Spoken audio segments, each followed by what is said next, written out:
Get ready here for the live stream. It says we're streaming now, so I'm going to let in the folks. Let's see, meeting is now streaming on YouTube. Let's invite these people in. Boom, boom, boom. And what I'd like to say is welcome everyone to Hash Church 3.0 live stream episode. Oh, let me shut my own mic off here. Let in the folks. Episode 14 is what I wanted to say before I got that shut off. I just have to take the live link real quick. If my computer wants to let me, I will copy and paste that into the old link so everyone knows where we are. Here we go. Do a couple of those. And wonderful. Welcome, everybody. Welcome, Wade and Etienne and Mr. Skunk Man Sam. Quick on it this morning, are you? Guten Morgen. I can't hear. Is it me? Can everyone hear Etienne? Can you hear me? Can you hear me now? Yes. Yes. More troubleshooting for the Bubble Man. Oh, man. All right. Yeah. It's been a fun morning of it. I suspect it's me. So let me just get my video settings sorted up here and get my audio settings changed. I hear you now, Etienne. Lima Charlie. All right. Lima Charlie. Welcome, guys. Let's make sure all is well here. It's a lot to do when you're trying to kind of do the troubleshooting. Welcome everyone into the room. Get it recording on YouTube. Get it recording on my computer so I can put it onto a podcast. I'm just happy my computer keyboard is working because at 8:45 this morning, it was not. So ended up jumping in the car, driving down to the Lions Base store and getting some AA batteries. I think I probably paid $97 for 2 of them, but that's okay as long as we're here and we're up and running. So that's it. Let's see what we got going on in the room. Yeah, welcome, Wade. How are you doing this morning? I'm good. I had been doing lots of work at the computer this year already, and on Friday and Saturday, I made time to go outside and work on the farm. That got my hands dirty, broke a sweat. It was good. Sure didn't feel like January, though. That's what's up. Yeah. That's that West Coast living. January doesn't always feel like January on the West Coast. Mm-hmm. And you? We've been getting a bit of that ourselves. Doing pretty good, you know. We've my company made some pretty monstrous announcements recently. We got a couple of provinces signed up for Embark to order our products. So that's like not a company, that's a province. That would be like hooking up a state. Like, oh, I've got California now, or I've got Washington now. So we signed up both Alberta and British Columbia. So we're excited about that. And those announcements were made on all my social medias. Yes, bong rip to Bubble Man's keyboard, says Effie Raw Medic. We got over 100 people in the room right now, 166 actually, watching at 9:03 a.m. And I'm hoping all the email invitation folks aren't thinking that we're not going, because I did have a little bit of troubles this morning. We'll see if they're all getting the email to come in. Oh yeah, I sent it to them for sure. And you would have gotten that email again as well. Wait, so you're good to go. I did. I saw it a couple of minutes before 9. Etienne, you're coughing quite a bit this morning. Are you all right?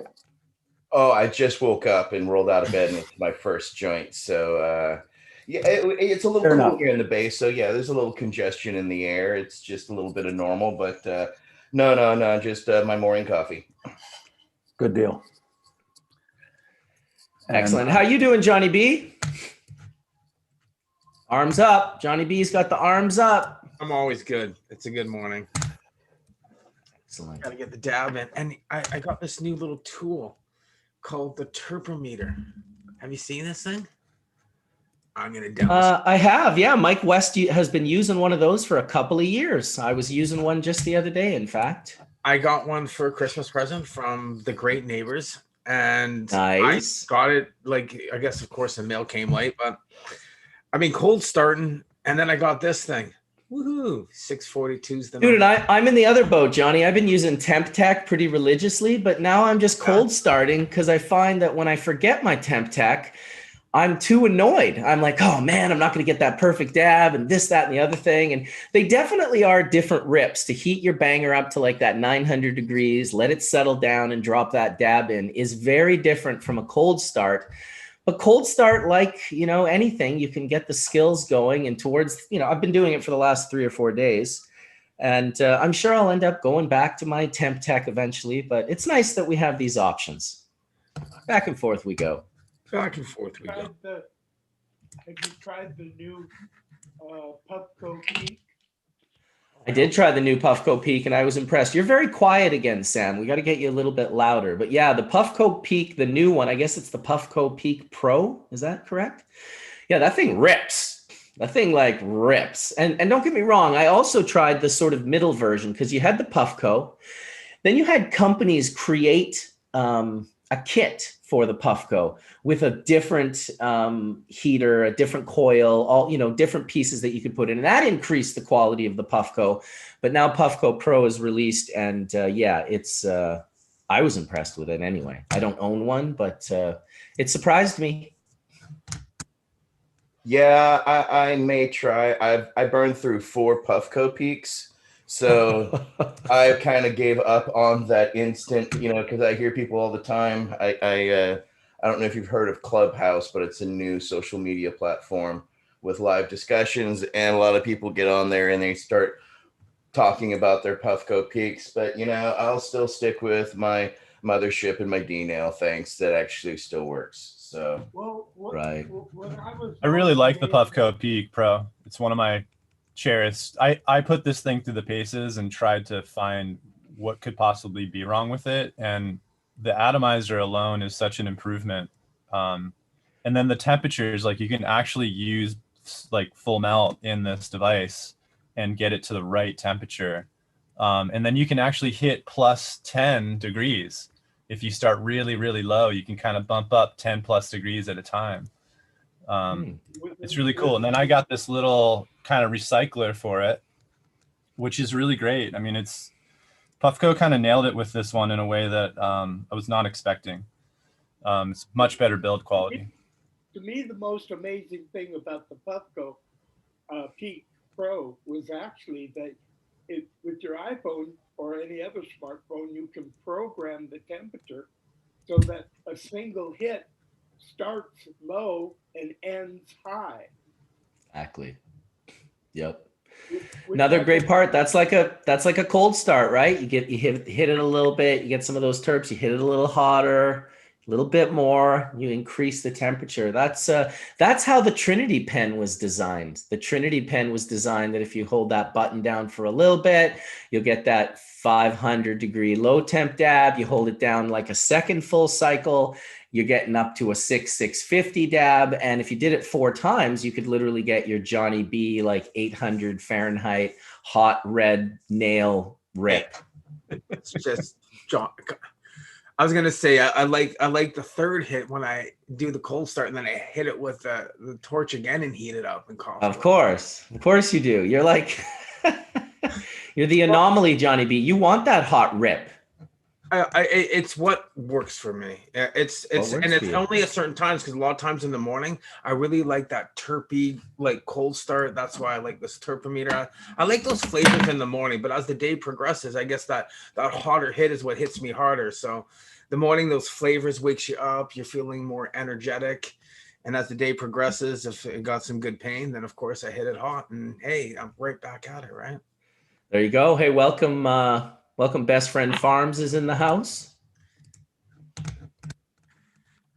Oh, he's just connecting his audio. I'm already like welcoming him when he's not even like fully in, but yeah, we got him hanging out. I think I'm about to do a little dab. I was a little bit nervous this morning. I haven't felt that energy for a while where I'm like, am I going to fail at this? Am I going to like be not able to do this? It was very strange to not have my keyboard hook up to my computer. That's never happened to me before. So the joys of technology. Oh, bro, it's so true. It's so true. Just ridiculous. Yet on the same flip side, the joys of technology, the very thing that allows us to get together during these times of COVID and share our faces and our sort of emotional context and our our words together with all these different people that are watching online. I'm sure we have, geez, I don't even know how many we got in there right now, but I'm sure it's a couple hundred. Hey, at least it's not Google Meetups anymore. Oh my God. I know that whole Google Hangouts thing was like not good. That was fun. I honestly remember being in India. You'd have to book a phone call to America. Oh yeah. 24 hours, 48 hours in advance. Okay, then you make your phone call and it's screechy, screechy, screechy. Oh my God. I thought of you this week, Marcus. The Kumbh your Kumbh Mela. Kumbh Mela in India is happening. Right, exactly. Wow. I was there in 1998. So it'll be, yeah, that'll be some years ago now. Holy smokes. I would advise anyone who wants to go check out the Kumbh Mela in India to go check it out. It's definitely a neat reason to have, you know, if you're going to India, it's a good spot to kind of have on your horizon. It doesn't really affect your rest of your traveling. You can obviously continue on from wherever it is. I don't know if it's in Allahabad, Jaipur, Varanasi, or Haridwar, but I'm sure it's going to be in one of those 4 spots because it has been for the last, like, I don't know, 4,000 years or however many thousands of years they've been doing this thing. Pretty cool, pretty cool. Definitely one of my eye openers. Amazing experience for me, smoking hash on the Ganges with the Babas out of the Chillum. And he would, every day, he must have said this. I mean, honestly, this man was like Skunkman Sam in a sadhu. All he said was, one more Chillum we are making, one more Chillum we are making. And that's kind of reminiscent of hanging out with Sam. One more bong load we are packing. One more bong load we are packing. Best Friend Farms is going to make another attempt to joining us. I guess he's also having maybe some technical difficulties. Sometimes it happens. I can see he's trying to connect his audio now. We'll see how it goes. We'll see how it goes. So on the news, they for the Kumbh Mela, they had a sadhu that seemed to be rolling in front of the procession the entire. Oh, the rolling sadhu. Yeah, there was one guy, and I met him at the Maha Kumbh Mela. He had rolled from the northern tip of India to the southern tip of India. He just rolled, and you meet people like this at the Kumbh Mela. I met another guy who was holding his arm up for 12 years. It had turned into a stone, and you could hang like heavy things off of it because it was not like you couldn't bend this guy's arm. It had turned into a stone. Another guy had held his hand closed for, I don't even know how long it was, but his nails were growing out the top of his hand from him holding his hand in a fist. He just had nails coming out of his hand. And there was a guy standing on one leg as well. And he had been standing on one leg, I want to say, for at least a decade. He had this kind of thing set up to hold his leg up. His leg was also a stone. It wasn't moving anymore. If you looked at it closely, you were like, ooh, that doesn't look good. Definitely a trip to just, do things that the mind tells you are impossible. That's the one thing I would say I had in common that kept reoccurring itself with my trip to India was that I just kept witnessing the impossible things that my North American brain didn't believe could happen. Maybe also was wondering why you would want that to happen. But at the same time, that sort of, just doing of this strange thing to almost to remove your consciousness from your body, because you got to imagine the amount of pain that would have after a while when that limb was entropying and just dying and just slowly, not working anymore. Definitely a trip, not something. What Mark's saying? He didn't get the Zoom link again. That is so strange to me. He's in the chat with us and everyone else gets it. They all click on the link and they come in, but Mark is not getting the link. And I really don't know why that is. And even more important, guess what? My keyboard has disconnected from my. Oh, no. Oh yeah. I got a mouse. I might be able to do it with a mouse. Let's see. Oh, look at that. I could do it with the mouse. That is funny, though, that my keyboard has done that again. Might be an update you need to put You in there need to somewhere. do a bong rip. Might be a new keyboard for Mark coming in here in the near future. Let's hope we don't disconnect and that the mouse will do everything that we need, because these are brand new batteries for this keyboard. Anyway, I just sent the link. I feel that that's happening lately, and I'm not sure why. Like, how could Mark be in a group chat with all of us and not get the link to the show, whereas everyone else clicked on the very same link I sent to the very same chat room? I don't like that, I'll tell you. It took me a couple of minutes to sort out, because there was a thread of emails, and in the first email that you sent saying that you wanted to do a church this morning is the one that has the link in it, and all the subsequent emails did not have it. So you got to go back to that first one and open it all the way open, and there it is, the Zoom link. That's what I ran into, Marcus. You know what it is, Marcus? It's the DEA and the dark cannabis web are trying to keep Dr. Mark away from our knowledge. That's what it is. It's the science, it's the anti-science mafia once again, just doing it. Come on, Hash Church. We got to get these anti-hash churchers. You know what's funny is that 20 years ago, we would have been all over that shit, and it would have been for sure our belief, and it probably would have been also true. So it's not too far of a reality that we've kind of come out of here. But now we got Dr. Mark joining. I think my keyboard's set back up. I think everything is going as it should. Must be a plot. Must be a plot. It's a conspiracy. I don't see him, though. I don't see Dr. Oh, he's trying to join. And what about Best Friend Farms? Are you in the house now? Are you like here and we can hear you? He's muted, but he's here. There he is. Shit. What up, Brian? And see, the dark cannabis web couldn't stop Dr. Mark either. Oh my goodness. All right. I think we're dealing with our technical difficulties. We're doing good, man. I'm glad. And Mark's in. I don't know, Mark. It makes no sense. I'm sending links to group chats that you're in, and the other people in the group chat are clicking on the link and coming in, and then you're like, I'm not getting the chat. So are you sure it's I gotta me? go into my There's settings. a couple Mark Sheldon, so just make sure it's me. You might be Facebook friends with the other ones, right?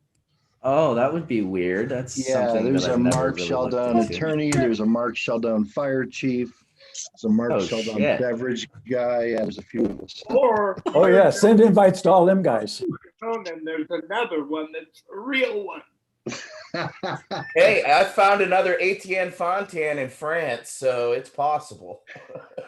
I got 16 Johnny B's, okay? 16. If you punch in Mark Richardson into Facebook, there definitely comes up about like 300 or 400 black guys. And so I guess my name is more of a black guy name than it is a white guy name, at least according to Facebook, which I'm pretty good with. And we're all from Africa. That's what I heard. That's what I heard.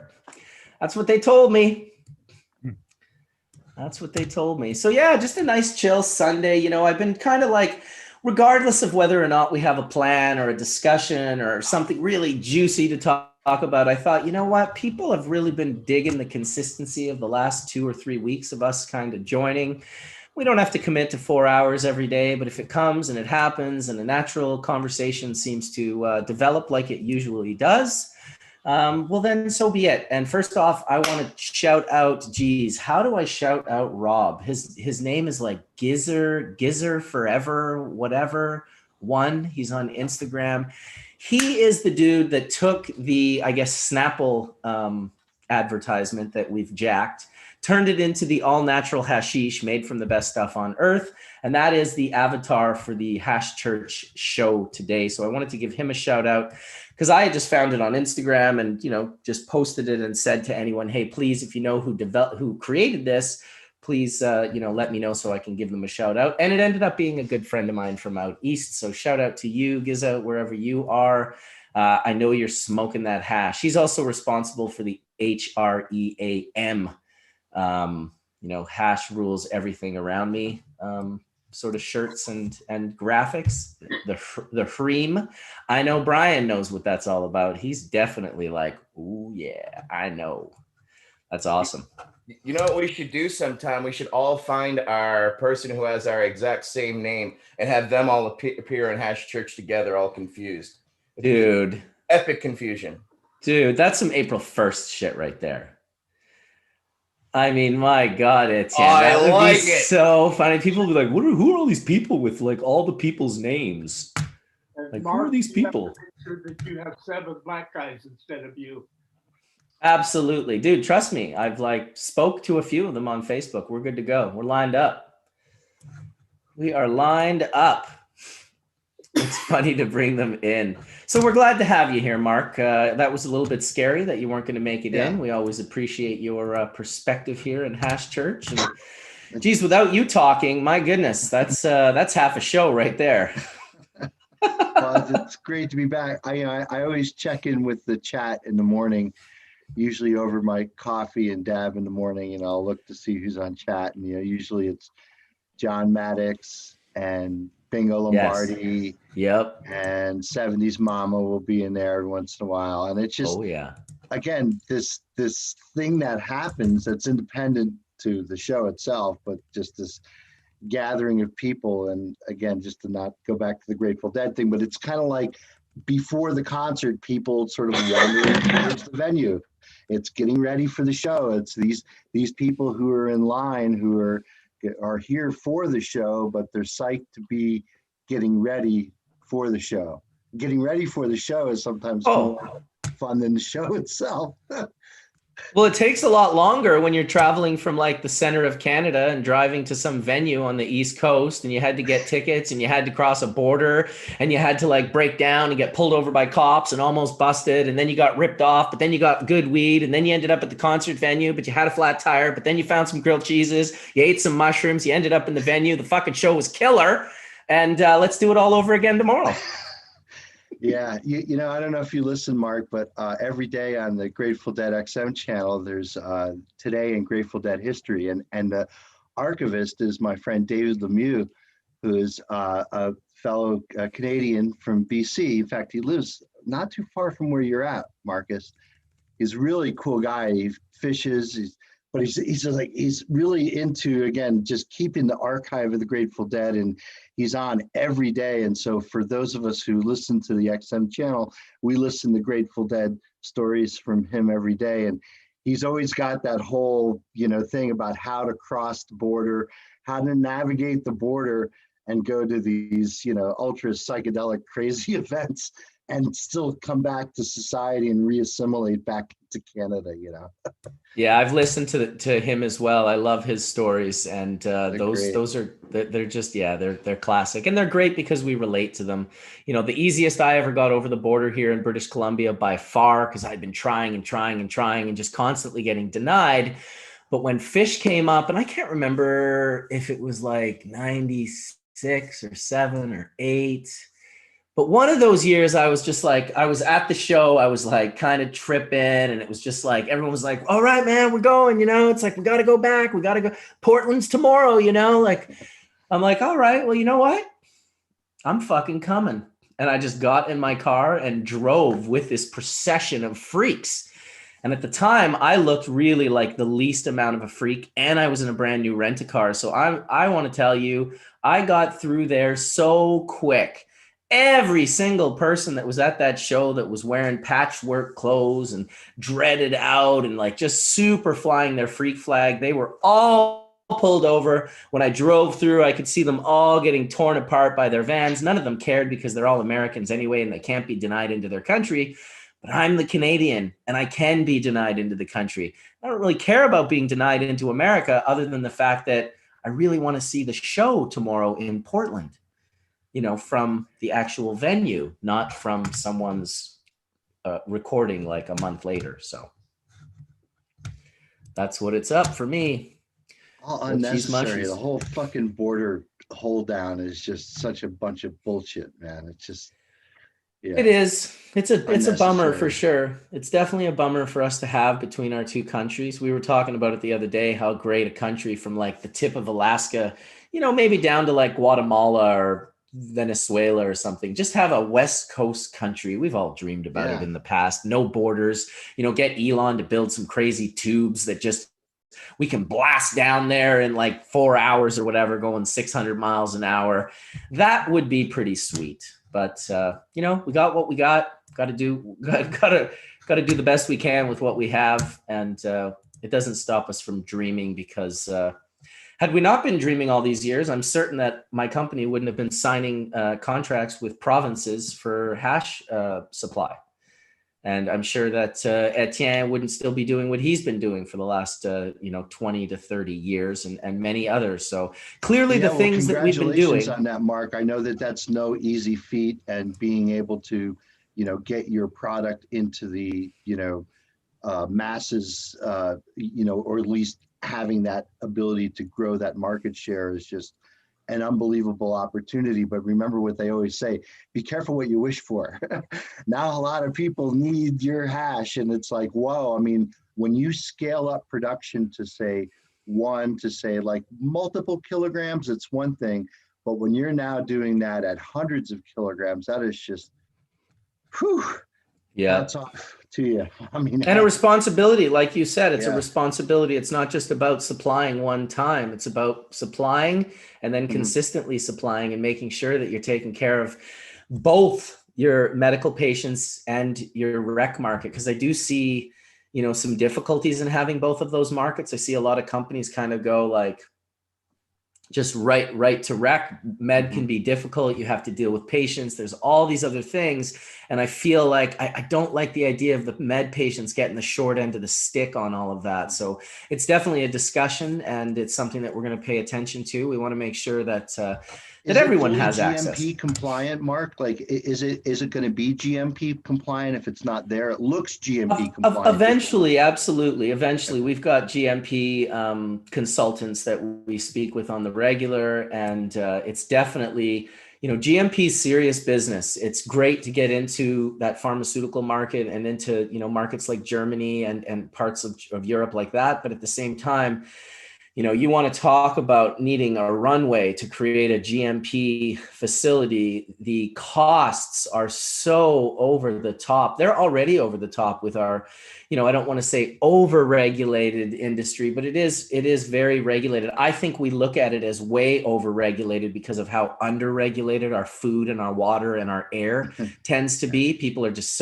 it's so easy to poison either of those three things, and you can profit off that poisoning substantially. And so people in the cannabis industry are kind of like, why do we have to be so regulated? And it's kind of like, you know what, don't worry about it. It's good for the patients on that sense. We don't need to be over-regulated from the perspective of packaging and all that bullshit. But when it comes to the over-regulations of certificate of analysis, making sure we test, being extremely, extremely sensitive about what, if any, pesticides or fungicides are being allowed, and all of that sort of thing. I love the sort of over-regulated, that side of it. I dislike the over-regulated aspect of, some of the rest of it that comes into play, where you just get painted into these corners, and you just gotta, do your best to get out of those corners, and to create this thing that has not been yet created. It's just still scaling up. It's just still happening. So I would like to tip my hat off truly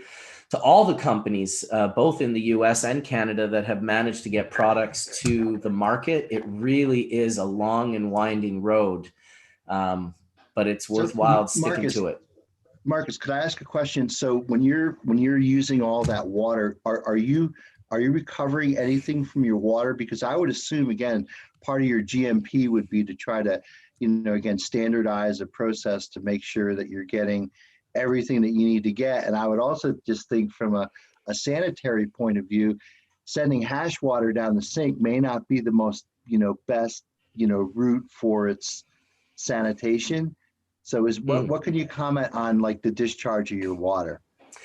Well, we're definitely looking at it. We're building a quiver, as you know. So the whole purpose of Embark was to build a quiver. So when I started the company with my partners, part of me was wanting to stick with my ego and be like, you know what, I'm the solventless guy, and that's what this is going to be all about, bubble, and that's what we're going to do because that's all I've been doing. And I sort of thought of these different conversations I've had. I think of my relationship with Dr. Mark. I think of my relationship with Mike West, some of my, chemist friends that understand that it's just chemistry and it's just molecules and chemicals are everywhere and everything. And that sort of helped me to the point where it was like, you know what, if we're going to build this company, I don't mind having a big solventless division, but I really believe the quiver is going to be important. And it comes into importance with your question when you start deciding, look, how are you going to recover the terpenes or the phenols out of your waters after you've washed it? Is there anything that you can do for that? If you've got a solventless setup, that's going to be a little bit more difficult. But if you've got 7 modalities of extraction, you've got CO2 and hydrocarbons and ethanol and dual solvents and terpene extraction and dry sift, rosin, and bubble hash, now you have these modalities that you would require. So we are setting things up. So certain things that happen in the solventless room that we don't want to just discharge out can be saved and eventually go over to that other, side of things. So things like pressing rosin bags, things like, not wanting to put the 220 into your final product, but it's 40% or 30%, it's contaminated, but it still has resin in it. The client doesn't want it mixed into their A or B grade, but we don't want to throw it out. So all of these little things, we're definitely thinking consciously, and we definitely don't want to be just tossing things away unnecessarily because we understand the value of the plant. So we're working on it is the best answer I can give you. And I'll explain my answers with Embark, like I did on my live show yesterday, because we're going to go public eventually, because I'm a founder, because I'm a deep part of this company, and because we're so regulated in Canada, I have to be very careful with what I say and don't say. And my problem is I don't know really what I can't say. And so I've always been so transparent and so open with everything. My partners are like, please just be careful. And so obviously I don't want to put my company at risk or my license at risk, but we are making way to become more and more transparent without putting our license at risk. So that's all I'll say about that. But congratulations to the whole team at Embark. They have been kicking ass, taking names and kicking ass. Marcus, a great trick that I have found is you take a lawyer and then you transplant them into your hip, so that everywhere you go, you have somebody who's making sure you're safe. So I might go for a lawyer hip transplant for your own protection for Embark is what I'm suggesting. Dude, I know that's funny, but I'm seriously considering it. Well, when in doubt, it is funny, but it isn't because I on the side of not saying anything. I mean, it's difficult, especially when you have an online, show like Hash Church, and people know you as being such a great resource for information, and it's difficult to say no. I've had to do that too, Marcus. It's impossible because the community is so hungry for information, and they'll come to you with such passion and want to know everything, and you can't always divulge everything because part of the value you're capturing for Embark is for a group of investors who that's just it. Opportunity. And you give away so much that you really create a level. And I mean, I've had this happen with my own friends where they've become so entitled because I've been giving them so much that they now actually expect for me to give them certain things. And I've had difficulties with friendships, forget about complete and total strangers, with just an entitlement that says you need to show me this or to tell me this. And I'm like, listen, please understand my position. Try to have empathy for me. I'm not evil. I'm not trying to keep things from people, but my goodness, if you're truly my friend, you would have an understanding of where I'm coming from and understand that it's not to keep things, it's that I've created a situation for myself, and now it's my responsibility to navigate it. Well, and know that whatever is shared on Hash Church is patented by Sam already. Well, that's it. He's got the pen and paper there, and he's just patenting away. It's wonderful. I did see recently that Nextleaf released a patent for water extraction, and I'm very excited to see what is going to go on with that. Talk about previously published art. There's already been a patent that's existed from Reinhard Delp from 1997 till 1990 or 2018, I believe his patent Mark, do you have finally the expired. patent number? Do you have the patent number you could share with me? I could find it for you real soon by just punching in Nextleaf. So for everybody out there, you know, like a lot of people have been asking me about patents because I got a couple, and you always have to look at the key thing in the patent. Always look at claim number one. Look at claim number one. Claim number one is what they're claiming. That's usually like their main thing. And if you look and if you can figure out a way around claim one, well, then it's probably not going to hold up. And there's still no precedent in the United States for cannabis-based patents to hold up in an infringement case against it. So there's still a lot of questions about whether or not you want to patent anything at all. You know, why would there's a I'm not sure lawsuit now, right, between GW Pharmaceutical and Canopy, I think, right? Oh, AGN, yeah. I think I heard about this on the BizCon thing, but if memory serves me correctly, people have been using CO2 extraction for botanicals for a long time. So where is the invention on using it for cannabis? I don't know. Oh, because it's someone patented it a long time ago. Mike West was the one telling me about this, and he sold it for $10 and 1%. And Canopy bought that patent by buying a bunch of companies up that happened to hold that CO2 patent. And like anything, I think most people were just, because it was patented a while ago. It's an older patent. And so I guess, you know, people were like, well, there's no value to that. And then Canopy bought it, and kind of some lawyer probably saw it in their portfolio and was like, holy shit, like let's look into this. And yeah, I wish Mike West was around because he has a little bit more information. Mark, am I missing something? There are companies that sell CO2 extraction machines. Oh, There's I know. all kinds of people out there doing CO2 extraction. How is well, this think of how many people to one company? Think of how many people were making bubble. Saying using water to make coffee is proprietary to Mr. Coffee or something. Agreed. I'm 100% in agreement. I felt like it the first time around when I was in my lawsuit with Reinhard Delp, and found myself for 5 years in a lawsuit because I was selling bubble bags, teaching people how to make water hash. And here's this guy saying, well, I patented that in 1997 before I showed Mila. You know, which I guess Mila maybe didn't know because she showed the process to Mark Rose and Eldon a couple of days later, and they were sitting there looking at it, and Eldon was like, 2 5-gallon shaped nylon bags with screen bottoms, and you've got the same thing. Mark Rose is sitting there going, it's the isolator. It's using ice to isolate. It's the isolator. He named the product. He manufactured the product. Eldon invented the product. Mila sold the product. And that's really was the beginning of Reinhard Delp, you know, kind of losing control of his market cap. I came along, tried to sell isolator bags. It didn't work out. So we made our own with extra bags and extra screens, and that became bubble bags. And that's how I ended up in a nice little 5-year lawsuit with Reinhard Delp. Happily paid him 6 figures out, which I was very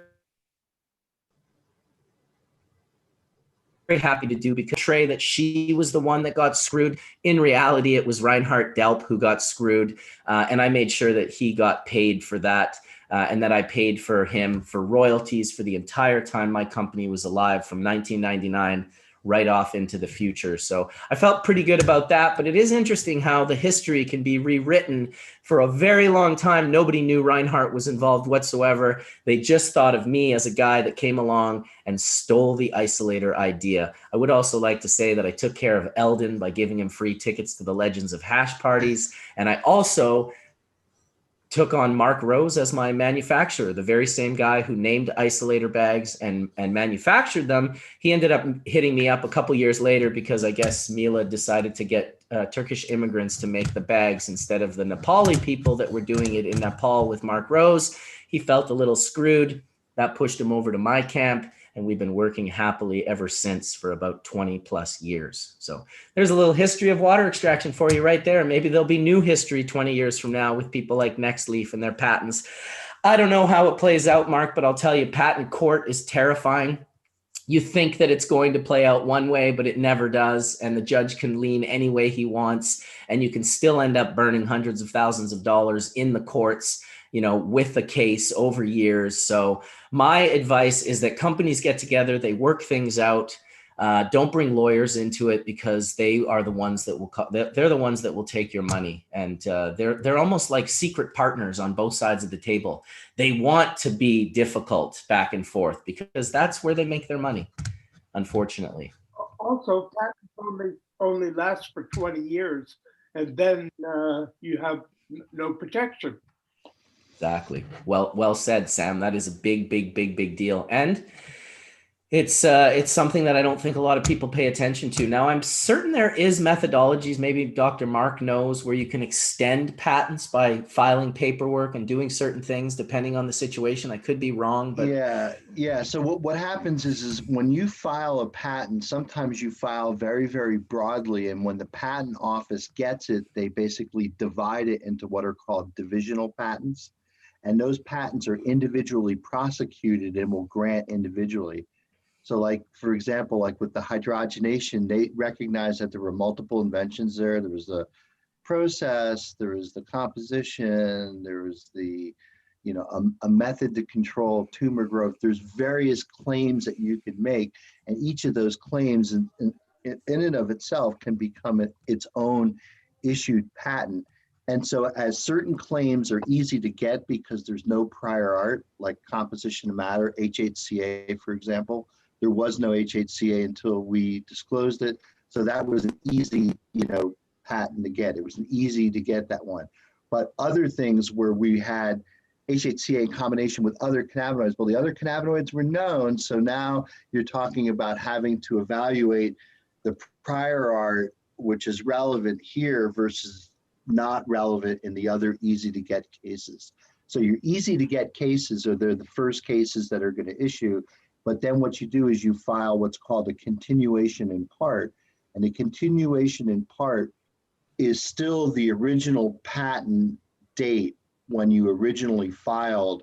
And you're just basically adding claims onto that patent without changing the body or the description of the patent. You could add additional claims and keep on getting those as continued issued that basically extends the lifetime, because every time you get an issued patent, that's another 20 years. Right.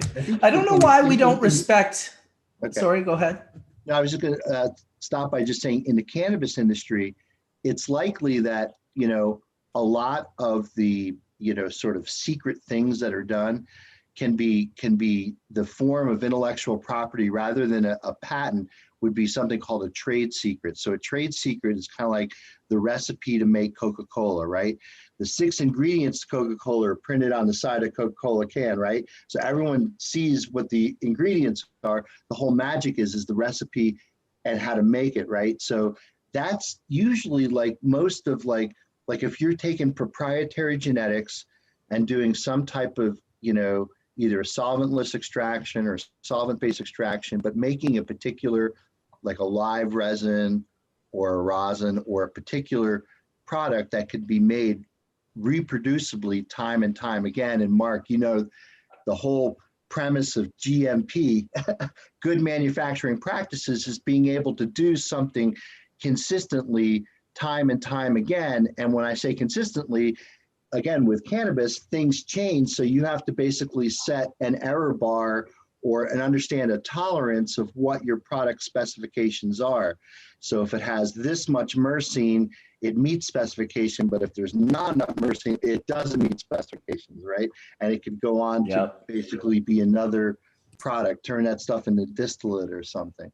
But, you know, GMP is again, it's in all the other industries for food ingredients, for the ingredients that we use in our medicines, for the ingredients we use in the cosmetics and personal care product industries. So these are all the adjacent industries that we're basically already using good manufacturing practices. Now this will spill over into the cannabis industry. And it's just really good to see because, again, when you're doing small scale hash production, you could see the nuances of how this thing could come out very, very different, even on a small scale. So imagine now committing, hundreds of thousands of grams or liters now. You're talking about, a lot of material being processed at any one particular time. So oh, trust me, I know it well. It's terrifying. There's very small numbers. Like if you get a skew, it's got to be between this percentage of THC. They're not, thank God they're not doing it with terpenes yet. Like, oh, you don't have enough mercy and that fails. It's like, but if you put something into your skew that falls below or goes above your THC percentage, you can't sell it under that skew anymore. You'd have to either make a new skew or you'd have to have another skew made that it fits into, and so you have to do all of these different things. It's definitely a very complex system, but at the same time, this is all we wanted for the longest time. Stop segregating us. Let us assimilate into society. Let cannabis be a part of the world, and a big part of that, this is what comes along with it. Like, of course, if it's going to be a big part of the world and it's not going to be segregated into the closet anymore, well, then it's going to be like everything else in the world. And it's going to fall into all of those other sort of, modalities, which is like, yeah, we have to do this properly. It has to be like, I know you've been doing this for 30 years and it's been fine and safe, but it's like, we do this for your medicine. We do this for your food. And we're going to do it with cannabis as well. So thank goodness that we'll never, for me, as long as they never take away the ability for us to grow recreationally and grow medically. So anyone that wants to put the time and the energy can still access cannabis and the resins exactly the way they want. But on the flip side, for the other 80+% of the population, and it's probably higher, they should be able to go and buy it like they do their milk and their pasta and anything else. And when they buy that, they should be insured that it's been created safely and that it's not going to have a bunch of crap in, because you would not believe the awareness you need to have to set up a hash facility, to make hash, to make sure nothing in that room is shedding, nothing is releasing or chipping or, contaminating your final product. And I can't tell you where I've seen that in different labs. I've seen it in things that you could not possibly imagine. Putting your books down on top of a deep freezer, and then the deep freezer slowly chipping and releasing paint. Box cutters that instead of plastic bodies have metal bodies that have been painted yellow and red and black. And every time you put those down, they chip little bits of paint. I've seen this in labs before. So once you become that crazy person in the lab running the facility and keeping all of this stuff from happening, you just can't believe how easy it is for microbials and for contaminations that shed off of different things that you're trying to keep out. You become the ultimate goaltender. You're just trying to keep this stuff out, and it becomes a real challenge the bigger you get and the higher up you scale. Yeah, I agree, Marcus. I went through that here in the state of Massachusetts, where I got so wild with it that I had to look at the air filters because I was finding things that were falling and settling. And I looked at our Hideoff Rotovap one day coming in from the solvent on the side, and I just like wiped on it, and I was like, that's in my hash. Yeah, that's it right here. We've been scoping this thing for like a while. This is before we even released anything. We narrowed everything down and really cut all the different nuances out to really just get the room clean. And I mean as clean, like eat off the floor clean, Oh yeah. And hospital clean. Exactly, hospital clean. And that's how I operate. And I know that's how you operate, Mark, because you have to be that in tune with it's not only your tools, but it's also your environment. It's the things you bring into your environment, the things that you're wearing during the time you're in your environment. And they all play a major role in how your end product really comes out, because we don't have these solvents and these vessels to keep this stuff contained. We very much deal with a lot of still what I call the elements, even when we're inside. So totally. Well, that just it. When you see that the company like Marcus's has made the commitment to gowning every employee, and every employee in there has got booties on, and they're gowned from head to toe. And a guy like me, fuzzy, beardy guy like me, that's completely all covered up. I'm completely covered up here. You don't want to get any one bit of contamination into those rooms, and that's it. And the thing is like when you look at GMP facilities, you can tell because they have to be cleaned from floor to ceiling. Any horizontal surface that can collect dust. So you can imagine like some of your labs you see where they have like venting coming in, or there's ductwork coming in, or there's electrical shit hanging from the ceiling.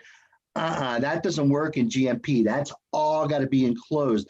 It all has to be basically stainless steel, bleach, fucking clean. Like there's no compromise. And any horizontal surface, like if you have like, I don't know, like let's say you just have like a conduit that comes through your lab, and basically you have to have a procedure on how to clean that surface and a record of how often that surface is clean, because that surface could be the source of contamination down below.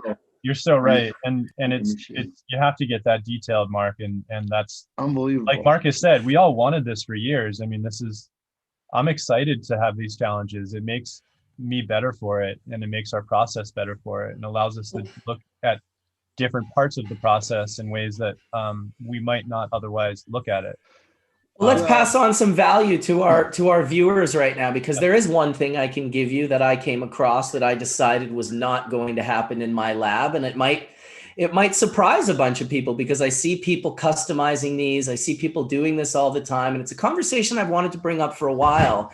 Sure. And this is, of course, the cozies that are placed on the outside of the buckets, on the outside of the washers, on the outside of the 65-gallon stainless steel tubs that Pure Pressure sells. These, although can be cleaned, unless you have someone who understands the SOPs and protocols of a GMP facility, they will never get those things cleaned properly. And if you simply do a swab test on your cozies that are sitting on the outside of your buckets, you will find the microbial content is higher than you want it to be, and absolutely a vector for potential contamination in your final product. You're folding your bags over top of that cozy, and your bags are touching that cozy that is continually soaking terp-rich water in day after day after day after day. If you don't think that is a breeding ground for microbial content, you have not been thinking correctly. Do me a favor, rip those cozies off if you're in a proper lab right now. They're unnecessary. They do not keep your buckets colder. You can just put a little bit of more ice in. It really doesn't make a huge difference when you pull them off, versus the potential of contaminant that is there to contaminate your final end product. To me, that's something I would get rid of ASAP. Marcus, that's such a great suggestion. I've always thought about that was a point of contamination. Do they start to smell like after a while? Like, because if they're absorbing water and they're like drying out and absorbing water, drying out, do they start to smell after a while? They would absolutely. Now, keep in mind, we were cleaning ours like crazy. Yeah. But it wasn't enough for me. Well, with special cleaning, like detergents that you could clean. We also used ISO on the outside, but it wouldn't soak in. They're very thick. So to me, I just like the idea of getting rid of them. They don't help. They're not, all they are is a vector for potential contamination. And that's my opinion, but it's a gift to anyone listening today, because, if you just want to avoid a potential, and if you don't believe me, start doing swab tests on it. You can get swab kits. You can swab your everything in your room for microbial content. And you should be doing this and having these things tested, because if you were, you would probably be ripping those cozies off ASAP. So Skunk Man, I know that you're a big dry sift. I know we're talking water here, but we were talking patents. So when does your dry sift patent expire so that you can share your dry sift secrets with the rest of us? It is not a patent. It's a proprietary information. It's called a trade secret. It's the Coca-Cola recipe. Yeah. But I did tell a few key people in the universe, and I told them, once I'm dead, they're free to do whatever they want with the information. But don't hold your breath because I ain't going nowhere. Exactly. And Sam, I can concur. You did absolutely say exactly that to me. And I have held that respect. And I've had people be pissed at me for being loyal to a mentor and a friend, if you can imagine, which is fine. Those people play their cards early on. I'm loyal.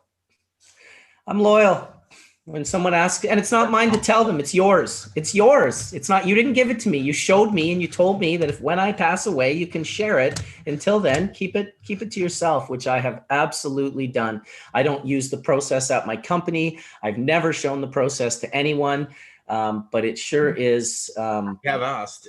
It's an eye opener. We have asked, and you were like, no. And I respect it's like. Actually, even further, John, I asked you guys not to ask me anymore, is what I actually asked, because I felt like I said this. I said, do you really want to trick me out of this? Do you really want to get me into a conversation and trick me out of something that my mentor, this person I have so much respect for, that you can't imagine the joy and pride I had when he showed that to me. And it wasn't because I was going to be learning something that nobody knew.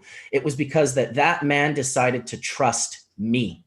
And you think I'm going to let that go? You think I'm going to let that trust go? I was there. You were like the happiest man in the world. I wanted to make sure that the information was available to mankind if I wasn't able to mechanicalize it like I would wanted to. I want to automate the system, but I don't know if I'll be able to or not. So, One day. Lots of people can make pretty damn good dry sift nowadays. So they're maybe not making 99.9, but they're making 95 pretty easy. The varieties are getting better too, so Well, they sure are. Resin is easier to collect, and with that said, do you think, Mark and even Sam, do you think utility patents are something that could hold up because they're nuances of just processes? I mean, what do you think about that? Well, a utility patent does not last as long as I've held this secret. Right, I agree. Now, what if you're one of those guys like like Nextleaf that are trying to do. I think if you're trying to raise money and you're trying to build perceived value, filing patents could be a way of think of a patent as like a picket and a picket fence, and a patent in and of itself is not as valuable as getting a bunch of patents to kind of like secure your little intellectual property island.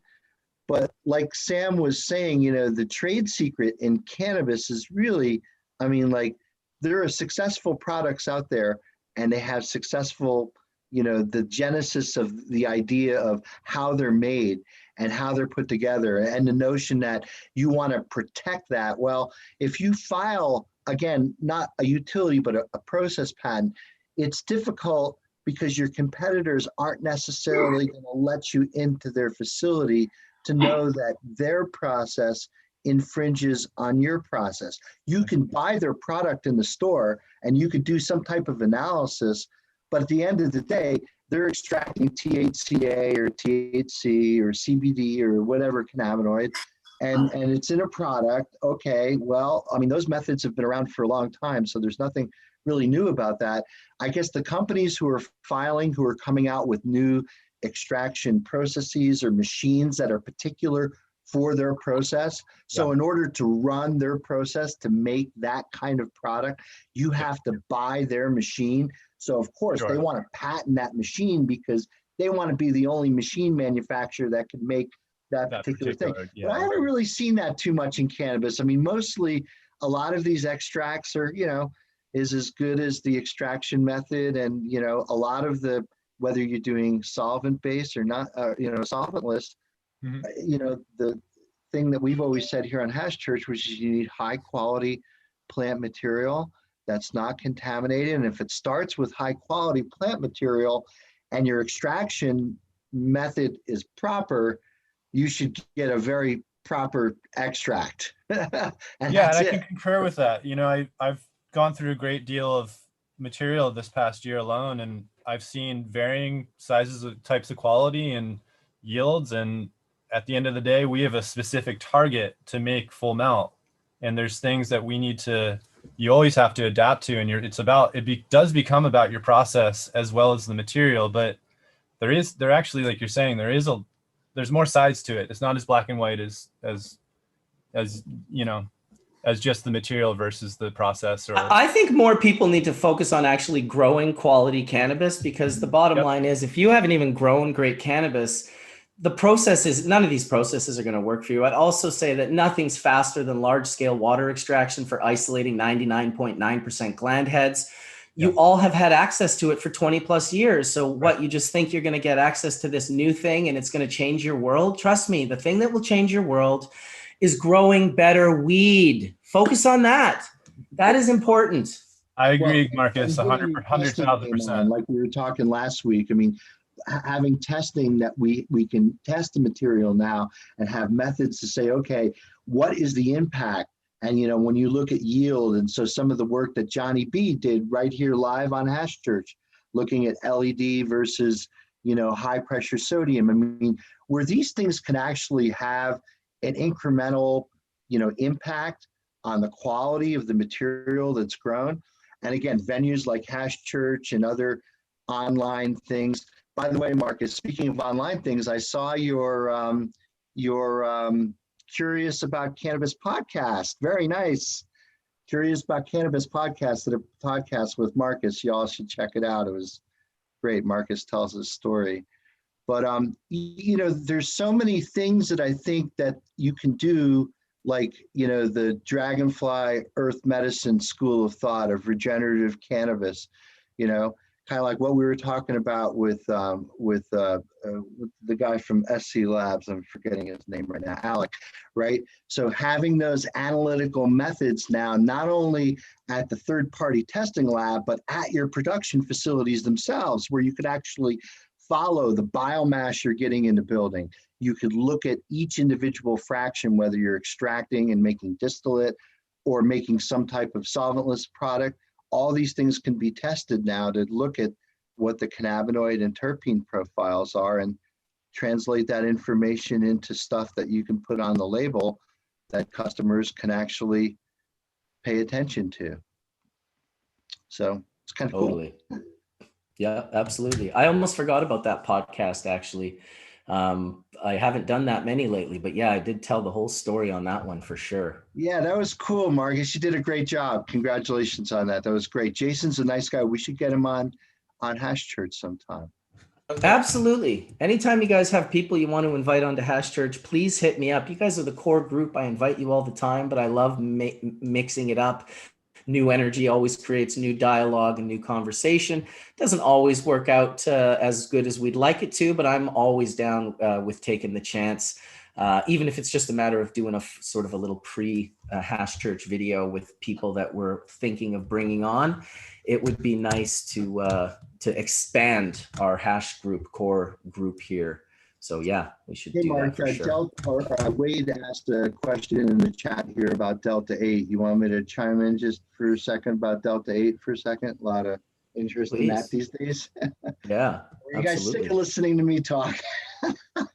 No, talk it up, bro. No, yeah. So remember, like when Meshulam isolated Delta 9 THC, and the reason why we call it Delta 9 is because when you look at the molecular structure of THC, right, those thing that looks like chicken wire, there's like 3 rings, right? And when you look at the north ring, you'll see that there's a double bond, which is a carbon. Each one of those angles is basically a carbon. And there's a double bond between 2 of the carbons. And where that double bond resides is the Delta 9 configuration in the plant.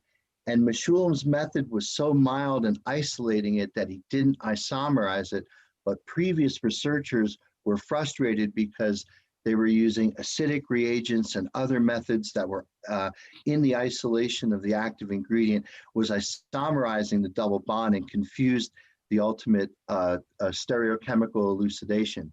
So what happens is so think of it like this way.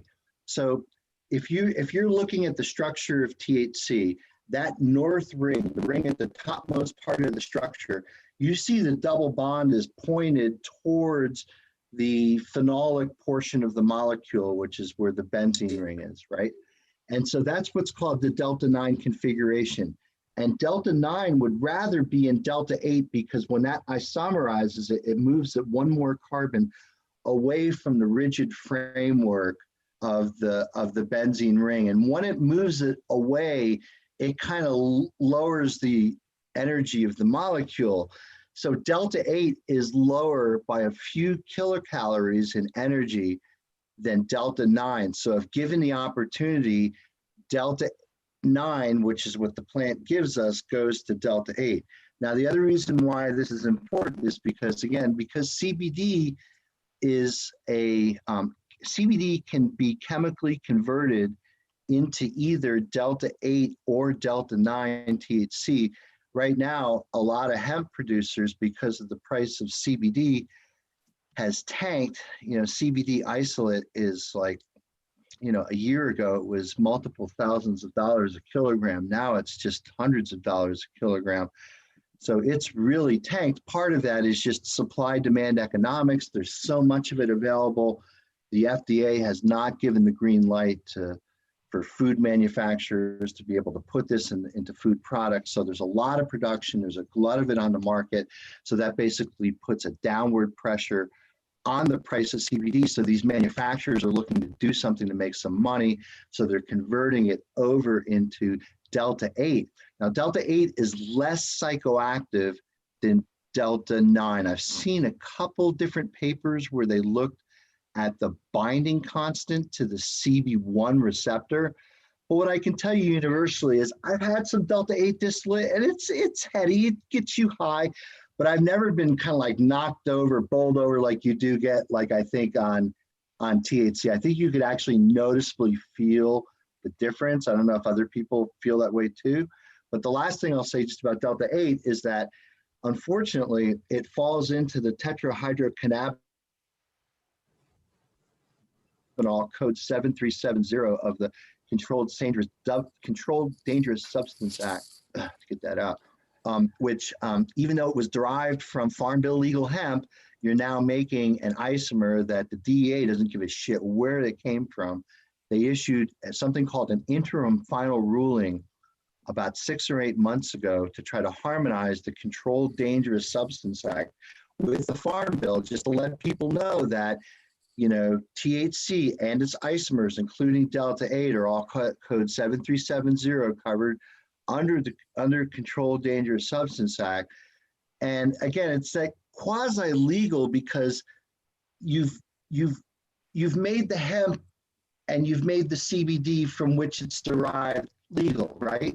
So that's legal. And there's transactions that are happening where people are buying and selling CBD hemp biomass, and people are actually smoking flower. Check this out. People are actually taking CBD isolate, converting it to delta 8, and then spraying it back on hemp to make middies. It's like the world needs more middies. Why? But it's interesting because, again, it's chemistry that actually Meshulam described. And, we were mentioning patents. Meshulam actually patented this. But I think that this is sort of a gray area right now, Wade. I don't really know whether or not, the DEA has the muscle and the enforcement to basically go after hemp manufacturers who are flying the, Farm Bill flag saying, hey, we're processing hemp. It's below 0.3 in THC when it comes in the building.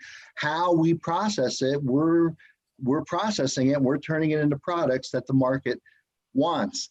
A lot of the regulated delta 9 markets, those people who have to pay through the eyeballs to get licenses and get background checks on everyone and do retinal scanners and have millions of dollars to get, they don't want the delta 8 industry to happen, right? Because they're going to eat the market share. They want these people to go to the dispensary and buy their licensed delta 9 products. So there's going to be some kind of thing that's going to happen going forward to try to harmonize these two things. But that's where I'll end my little spiel.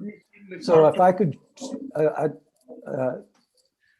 what I'm hearing you say is that the amount of Delta 8 products that are starting to show up across the country at this point, it's really either folks moving CBD into Delta 8 isomerization or Right. some other aggressive. Let me add one thing, Wade. So it's either that or the boys over at, I think Guild, noticeably the Guild extracts in California, but people who were using bleaching and decolorizing clays first started noticing Delta 8 showing up in their distillates, and some of the testing labs, and Alec would be great to comment on this, were like, wait a second, that's not Delta 9, that's Delta 8.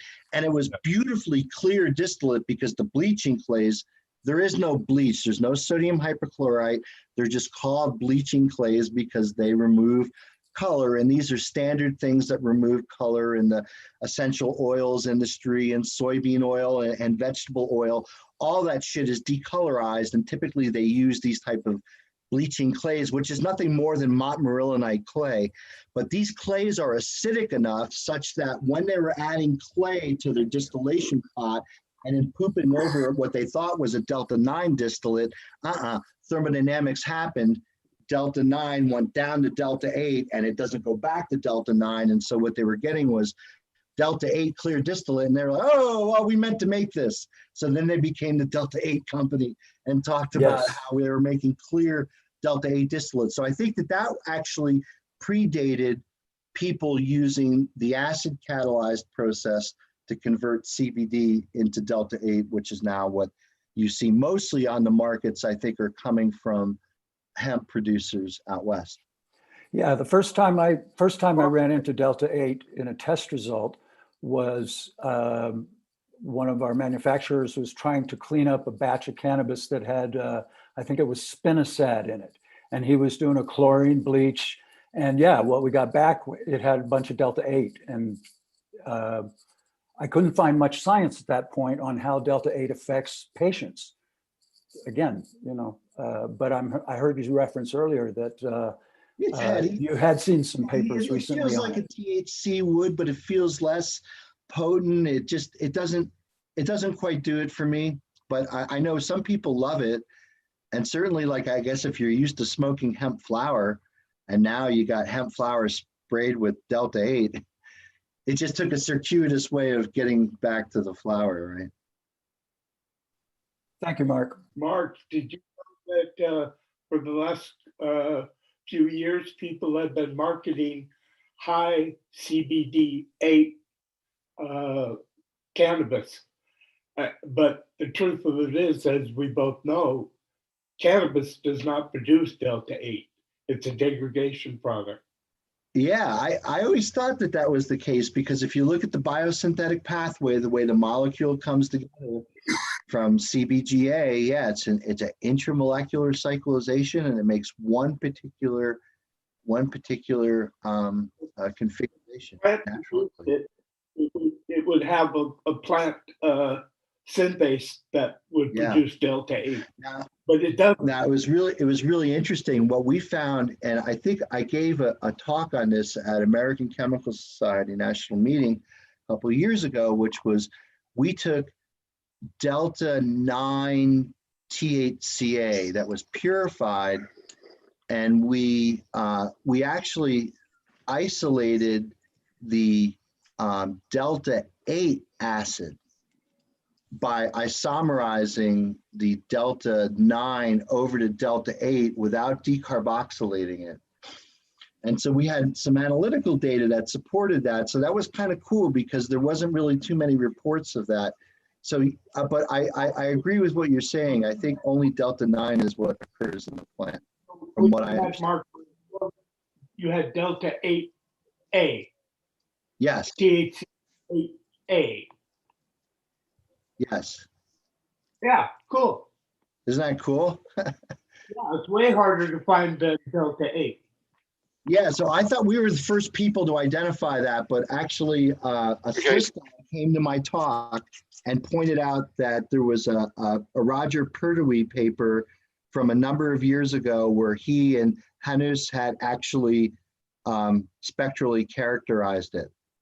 So, but it's buried in the middle of a tetrahedron letters paper from the middle of the 80s. You would not necessarily find it by looking for it, but man, there's a lot of gems out there. It's really cool.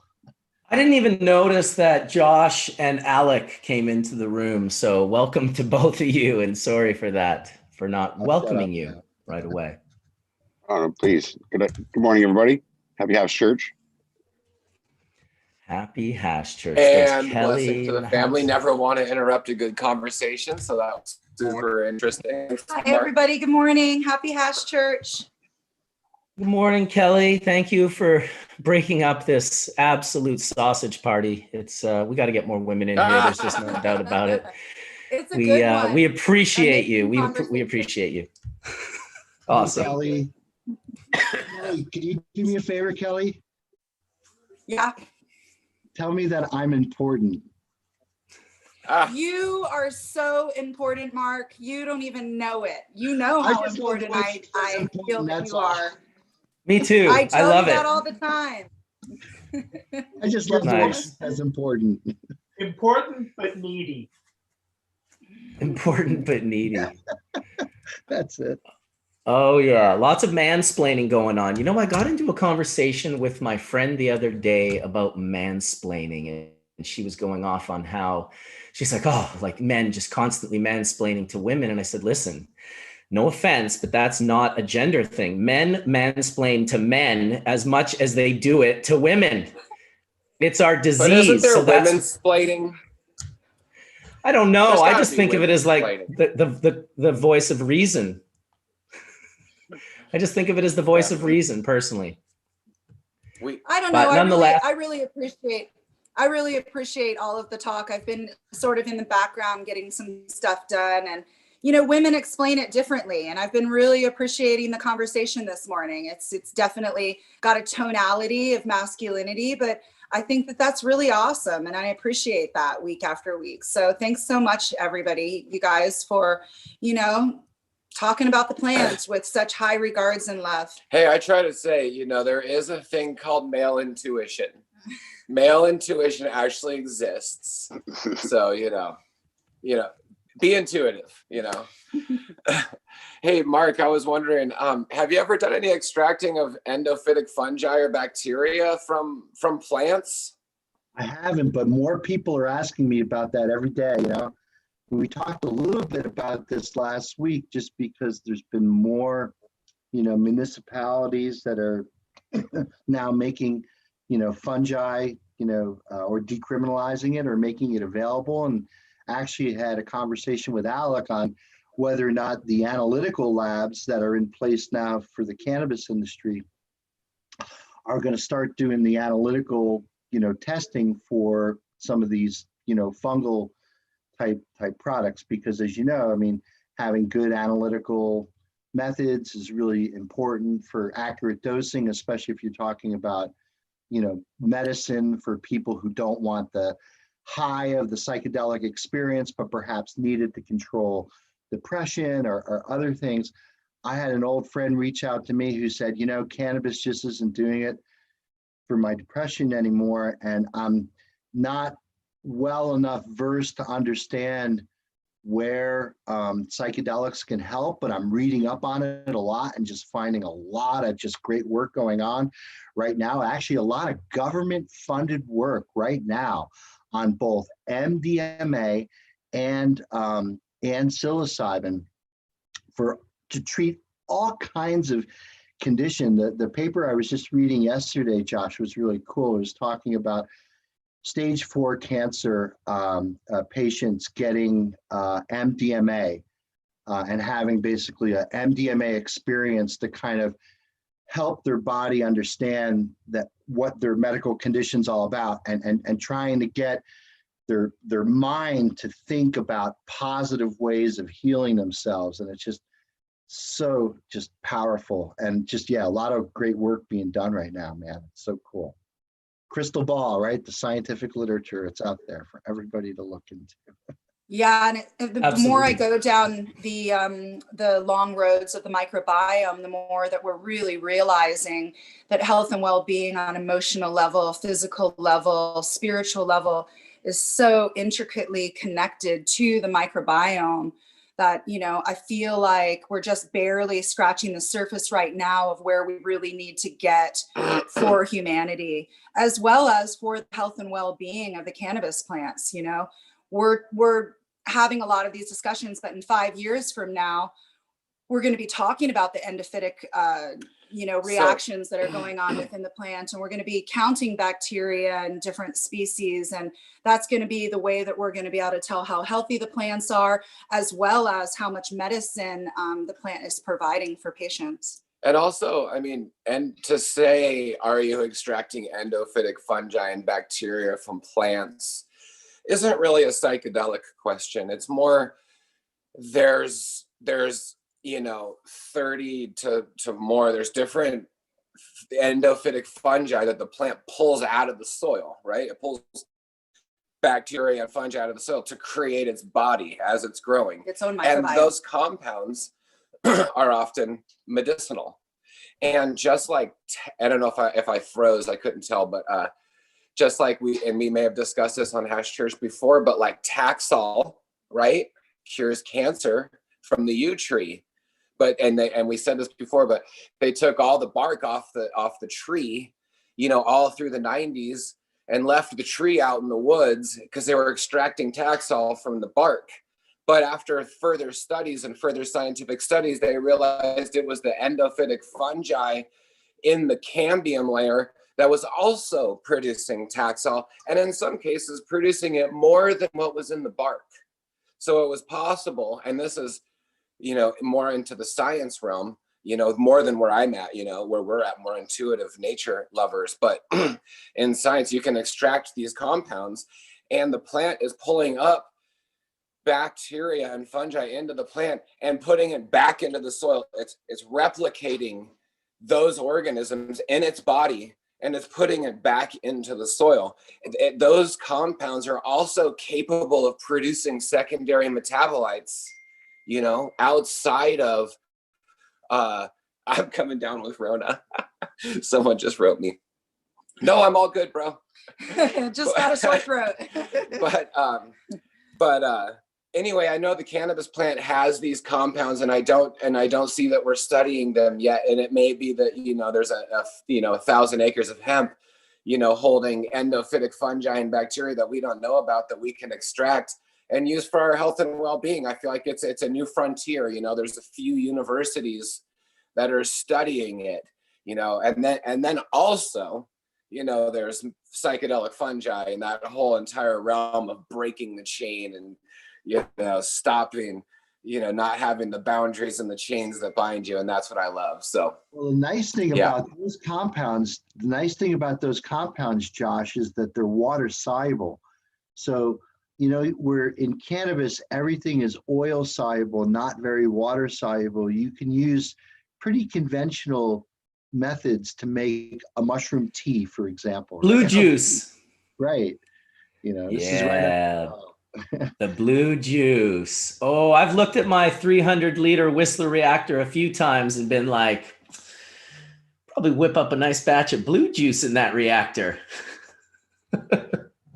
Yeah. So Mark, is that like a standardized product that you think like one of these markets, like in Oregon, that's legalized psychedelics, could actually, you can go and buy your little shot of blue juice at the convenience store someday?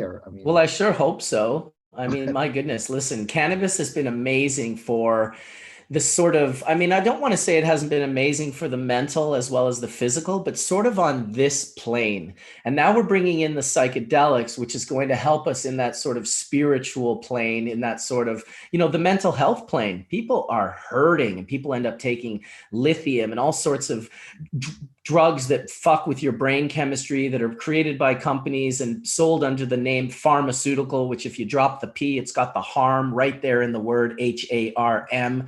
like they're not even trying to hide it. I think of that as one of the biggest things coming in the queue right now, is when people who are seriously suffering from mental health and mental illness can go and take these journeys with these plant medicines and, not have to deal with it for the rest of their lives. It should be it should be like a trip or 2 or 3, not like 25 years of taking lithium. These are accelerators that don't take 25 years. They happen immediately, because once you have been, and I take this from Brian, and I can't even pronounce his last name, the book that both Alec and I spoke about, The Immortality Key. He mentions a woman who was a full-blown atheist, still an atheist even after her trip, but when asked about the mushroom and how she felt, and she had deep, deep depression. She took mushrooms only once and totally sealed the deal on her depression.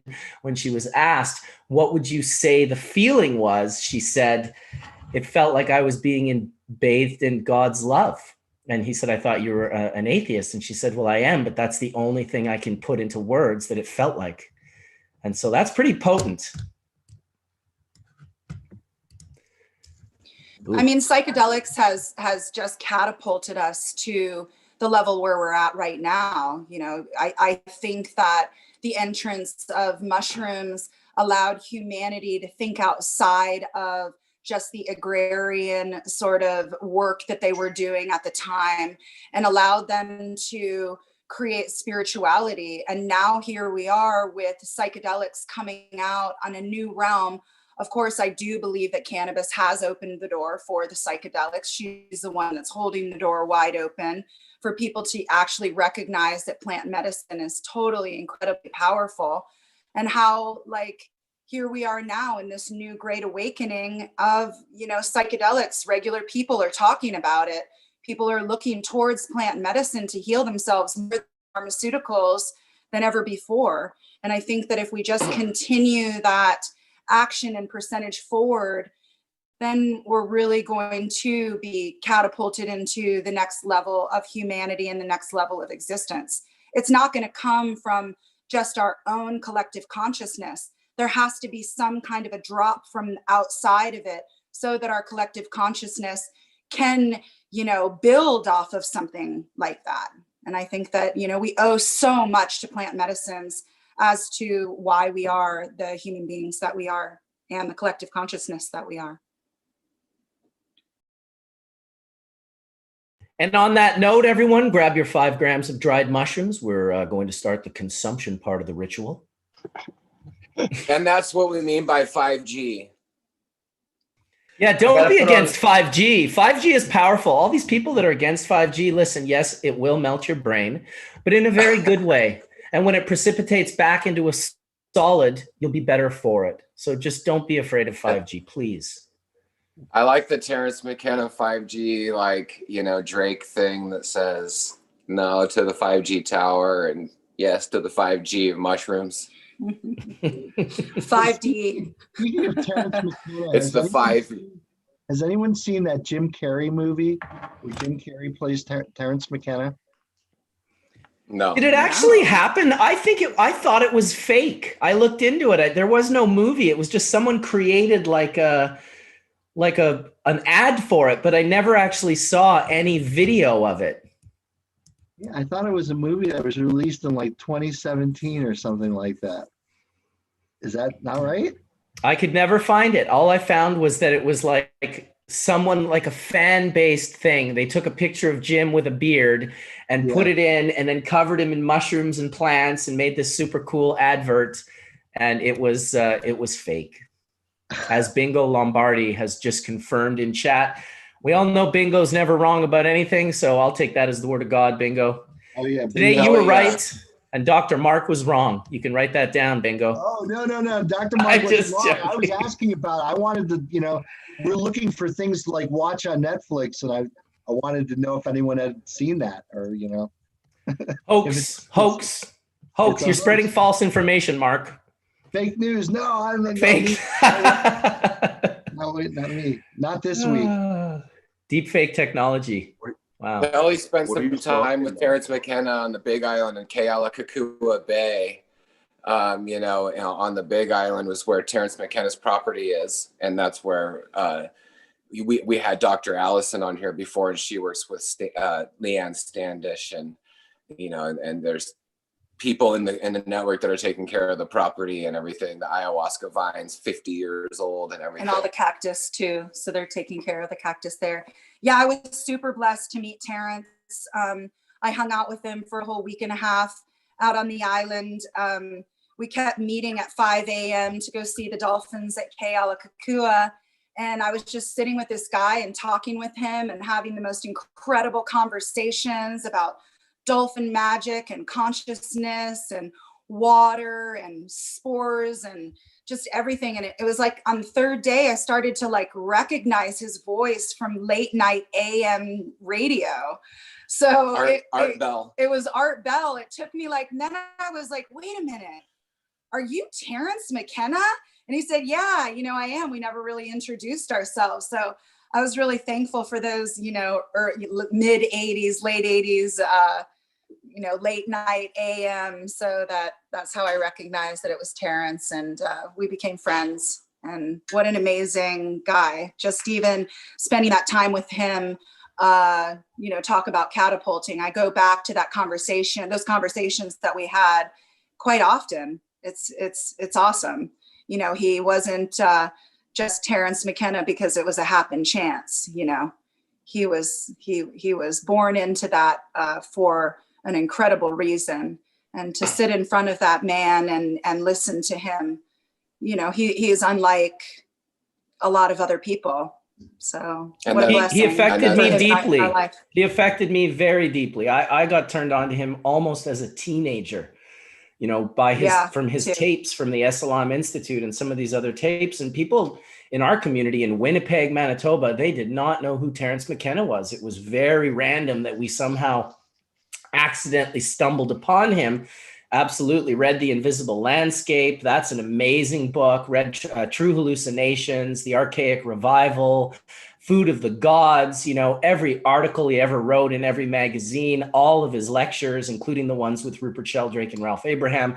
I went deep on Terence. He was probably, one of the people that affected me a great, great deal when I was younger, and got, we ordered our spores from him and his wife, Kat, from the Big Island that you're talking about. That's where those syzygy spores came from that him and his brother Dennis collected in the Amazon back in the late 70s before they wrote the book, The Mushroom Grower's Guide on how to grow psychedelic mushrooms indoors. And that book was the book we used with the spores to actually grow these mushrooms. And so for me, I will always have a huge place in my soul for the information that Terence McKenna shared. Yeah, I totally agree. I feel like he's given, so much to me. And I feel like more than anything, he's given me an incredible sense of humor on psychedelics.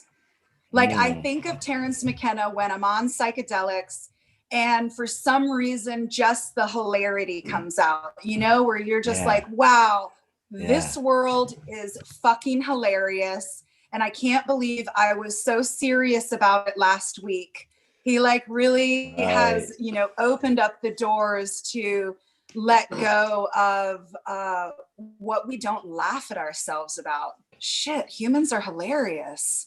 And how we think. And Terence had that gift. He was sharp and had the gift of gab, obviously, and could just say things that just, you would erupt into laughter. And I was the same way, be tripping balls, kind of like almost like just uncomfortably high, and then think of Terence and think of all the words that he prepared. I'll tell you one thing.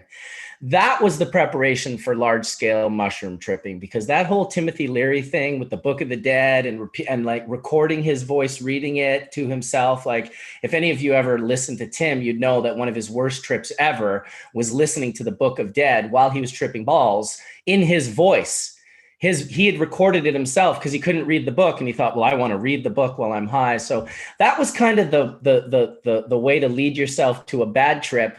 Whereas the Terence lectures and all of what he was sharing was just so inspirational and so, and putting himself out there and shipping those spores around the world at a time when, holy Christ, like they could have easily hammered down on him and put him in jail for 10 years, but he still was doing it. So no doubt a huge props to Terence Mckenna. And Terence Mckenna. Yeah, and I need to give props for the bad trips too. So, Absolutely. The bad trips have given me the most important lessons of my entire life. And I don't know if bad is quite the word, just like your friend. The intense trips. The intense trips. Difficult. The ones that just don't compartmentalize so easy.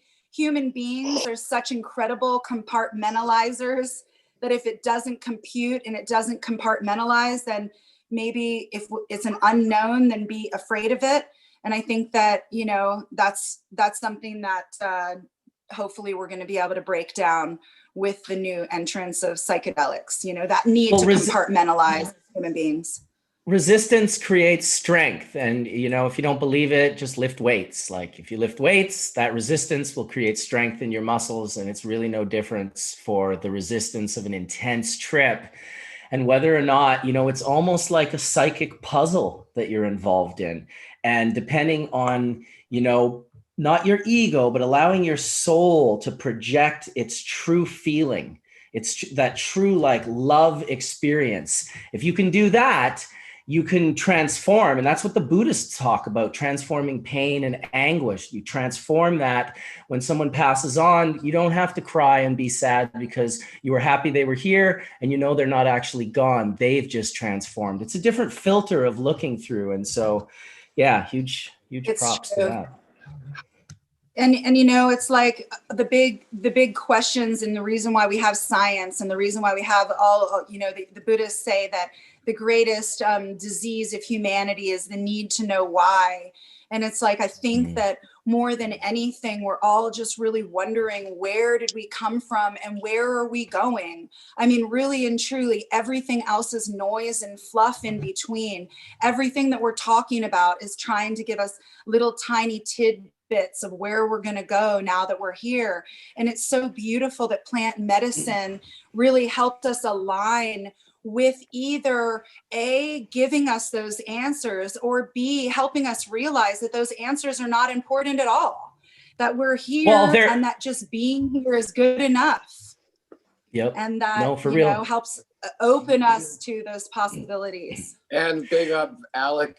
Alec was wanting to say, and my man, what's up, Ganja Gill in the house today. Welcome, guys. I just wanted to jump in real quick on the Terence Mckenna conversation, bless his soul, and Dennis Mckenna too. These are legends. But it's fascinating how Terence Mckenna had identified a chemovar of Banisteriopsis caapi and brought it out to Hawaii, and they planted the ayahuasca vine out in Hawaii, and since then it's become essentially an invasive weed, or an invasive plant in this way. And so it's actually incredible to see how it's growing on Hawaii. And the vine itself, it's a woody liana, which is it's a liana, which is a woody vine, and it grows and stretches to catch the sun. And over its life, I've heard some really cool stories about the plant. Over its, in the jungle in Brazil, and the Amazon, and Peru, the vine will kind of stretch up to kind of catch the sun. It'll pull, as it grows, it'll actually pull trees down out of the ground to open up the canopy of the forest so that it can kind of open up light, and then it brings in all kinds of other life in the below canopy. But the vine it's fascinating how much it's kind of spreading on the island of Hawaii. And just similar to like eucalyptus, for better or for worse. But as far as it goes on the global kind of conservation effort to, plant more of the vine as consumption and popularity of ayahuasca kind of, continues to grow.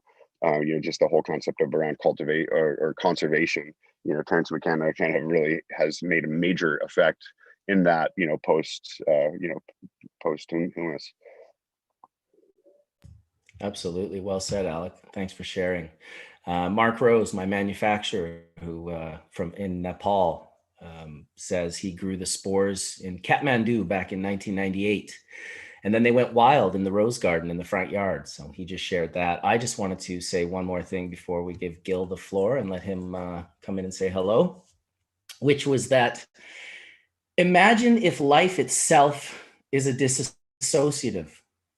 We're not supposed to know where we came from, and we're not supposed to know where we're going.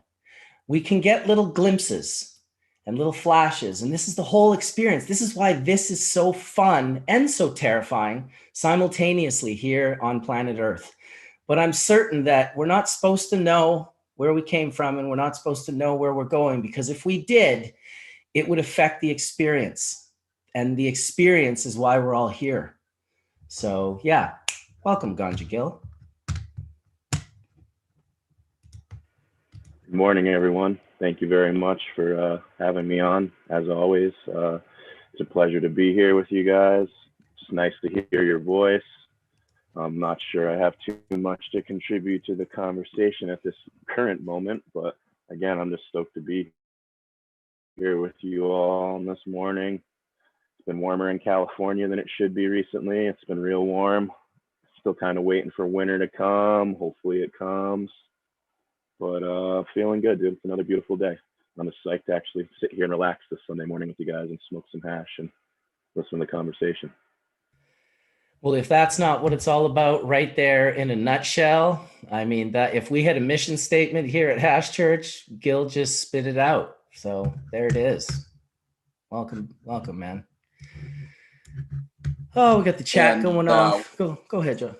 What are some of the strains you've been washing in the last week, Gil? I kind of took a different approach this year, actually, and like I grew a lot from seed. Being in California, I have access to a lot of desirable clone-only genetics, and this past year I grew pretty much strictly seed. I kind of like go back and forth. It's funny, you know, like one year you'll like grow all clones, and then I'm like, oh, that was boring. Now I want to do seeds, and then I'll do seeds, and then crack like way more seeds than I need, and like end up getting way more males than I thought I would, or you know, the roly-polies will eat all my seedlings, or you know, it ends up being always a lot of work. So sometimes after a seed season, I get a little bit like, oh man, I'm gonna put the training wheels back on and just get some clones and keep it easy, you know. But the seed thing really worked out really well for me this year. It's all mixed pheno washes because, you know, I don't have a very large garden, and I chose to grow about 35 different varieties, not phenos, but varieties. So in a small garden, you can imagine it's all small batch. But that's kind of what I wanted to do this year. Last year, I only did like a handful of like big dumper hash strains, and it was cool, but it kind of like lost its interest after a little while. You know, after you wash so many barrels of the same strain, it's kind of like, oh, I know what it's going to do. You know, like if you press the same strain over and over again, you know what it's going to do. So this past year, like I said, I grew like 30 different varieties, and it's been super fun just to do these little batches and see what they do. And at first I was kind of like, had mixed feelings about the mixed pheno washes, you know, like, oh, is it kind of generic? You know, you should really be selecting the one and whatnot. But I started to kind of think about it more, and I feel like, you know, when you look at like, you know, let's be real, I cracked mostly 10 packs of seeds, you know, just small 12 packs, whatever. You know, in a 10 pack, you'll probably feel like, you know, half of them will lean towards the mom, half of them will lead towards, you know, the dad, and, you know, a few come in between. And I started to think about it, and I'm like, oh, well, that's kind of a good representation of the actual, the cultivar, because it's like got a little bit of this, got a little bit of that, it's pulling from all of it, you know? So maybe it's not so much generic as much as it's like a pretty good representation of it. And it's been working really well yield-wise. It's definitely interesting to watch the different quality of resins interact with one another in the same bag. You know, you can definitely see certain resins kind of starting to dissolve the other one, but it's worked out really good, and it's been really fun. And I've been doing a lot of papaya crosses. Papaya is really popular in California this year, so did a lot of papaya stuff. That kid Masonic down in Compton, he just dusts everything with the same male, that Wilson male he has. Wilson is papaya times banana OG crossed with Tropicana Cookie F2. and it's just a real solid male that he hits everything with. And I definitely cracked a bunch of seeds from him, and they all did really well, man. They all were tropical island, cocktail fruit, pineapple, banana terps, you know, which I like funk myself. I'm really into the gas stuff, but it seems like my area, California, really likes that fruity terp stuff. And I don't know, you kind of keep the people happy and whatnot. But yeah, just this week, I washed some Chem D crossed with Dayglow from someone out of Colorado. It was really, really good. Did really great. Then I did the Chem D to Purple OG. That one came out purple. It was really cool to see the purple resin, but like didn't really yield well. What else do I got in the freeze dryer right now? I got Wilson Zero in there right now, which is original Wilson from Ani Noodles. Which is just his original Wilson, the Banana OG Papaya Tropicana. That's in the freeze dryer right now, and it's looking really good. Is this a fish head that's naming these strains Wilson? So that's so funny that you say that, because it's not, believe it or not. I always thought the same thing, and I told them that. I'm like, you guys know about the Wilson tune? And like, most of them don't. What it is it's again Banana OG Papaya Tropicana cookie, so it smells like a tropical island. So I guess from that movie Castaway, I never saw it myself, but it's got what's his name, Tom Hanks in it. Volleyball was Wilson Ball. Was the Wilson yeah, volleyball. So that's right. Yeah, that's where the Wilson comes from, supposedly, I guess. Yeah. How funny. Island chirps. Is that Wilson with 19 L's? Wilson. I don't know about that, Marcus. As far as I know, like I said, it's the one from Ani Noodles, ONI. I was just being like silly. I said, from what? Oh, okay, I'm sorry, dude. If you ever heard Fish sing the song Wilson, there's about 19 L's in there. Well, there you go. Now I understand. Sorry. Yeah. They don't spell it that way. I wanted to mention, in regards to you talking about mixed cultivars and kind of the difference, and I'm sure Sam will probably want to tap in here at one point, because back in the day, and I don't know if this was pre-71 or when, Sam, but was there not like a time where in Afghanistan they were growing type 1 and type 2 plants, you know, having that sort of selection? It was reminiscent when he started talking about like mixing all the phenols from a seed batch in, and how I can kind of see us getting there as we go into this isolating cultivars, isolating resin gland heads, to the point where we may do a full circle. And now it's like, you know what? I want to run this whole field into hash, and I want to create a profile, you know, probably one that's never going to be recreated, but something that would still have its place and be considered special by any accounts. I would love to see that happen. And as you were talking about throwing in multiple, you know, all the different phenols to full really field. Get an idea. Yeah, full field, fresh frozen, full field. Yeah. Be nice. I'm going to shift our grow outside next year into more strain selection, just, you know, many phenos, same thing we're talking about. It was interesting to hear Gil talking about it. I could see getting bored with it also, perhaps, but I am interested to see whole bed sets just go to one strain type from my breeding, with my Sharp for sure, and then some headband Shoki that I just bred to are just dropping amazing amounts of hash and really good quality, and I just want to lock in more on the you know, terpene profile to match up to it, you know, up to the dump. So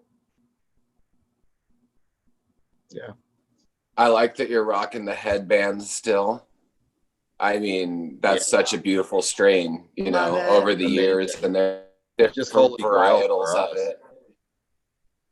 Yeah, it's holy grail. It's like a breeding cornerstone for even things like my gas mask completely lends to that. You know, the Mac and the kosher don't hurt, but it definitely goes back to the headband grease that we pull. And then to go back to the bubble bags, you know, that's like just pulling this greasy dank resin. We just washed a couple whole plant from the greenhouse for cured resin, dry flower wash from Sungrown. And it's air dried, but the nugget, like the 90 to 120 coming off, is so goopy that it has more oxidization on the crust, outside of the bubble, nuggets that you can barely do anything. If you look at them, they melt. And it was both the diesel band, the headband just dropped it like that. The D band came out a lot lighter, less oxidization, seemed like a little bit more quality grow. But yeah, amazing for a fuel type in Maine, actually into the greenhouse. And it wasn't the prettiest on the finish, but even just tended well by hand cut dry, barn storage for 2 to 3 months, controlled temp, humidity in the bin, really clean takedown. But we do large whole plant sections. We don't take much leaf off after defoliation from, into flower, where we're opening up sites, getting air.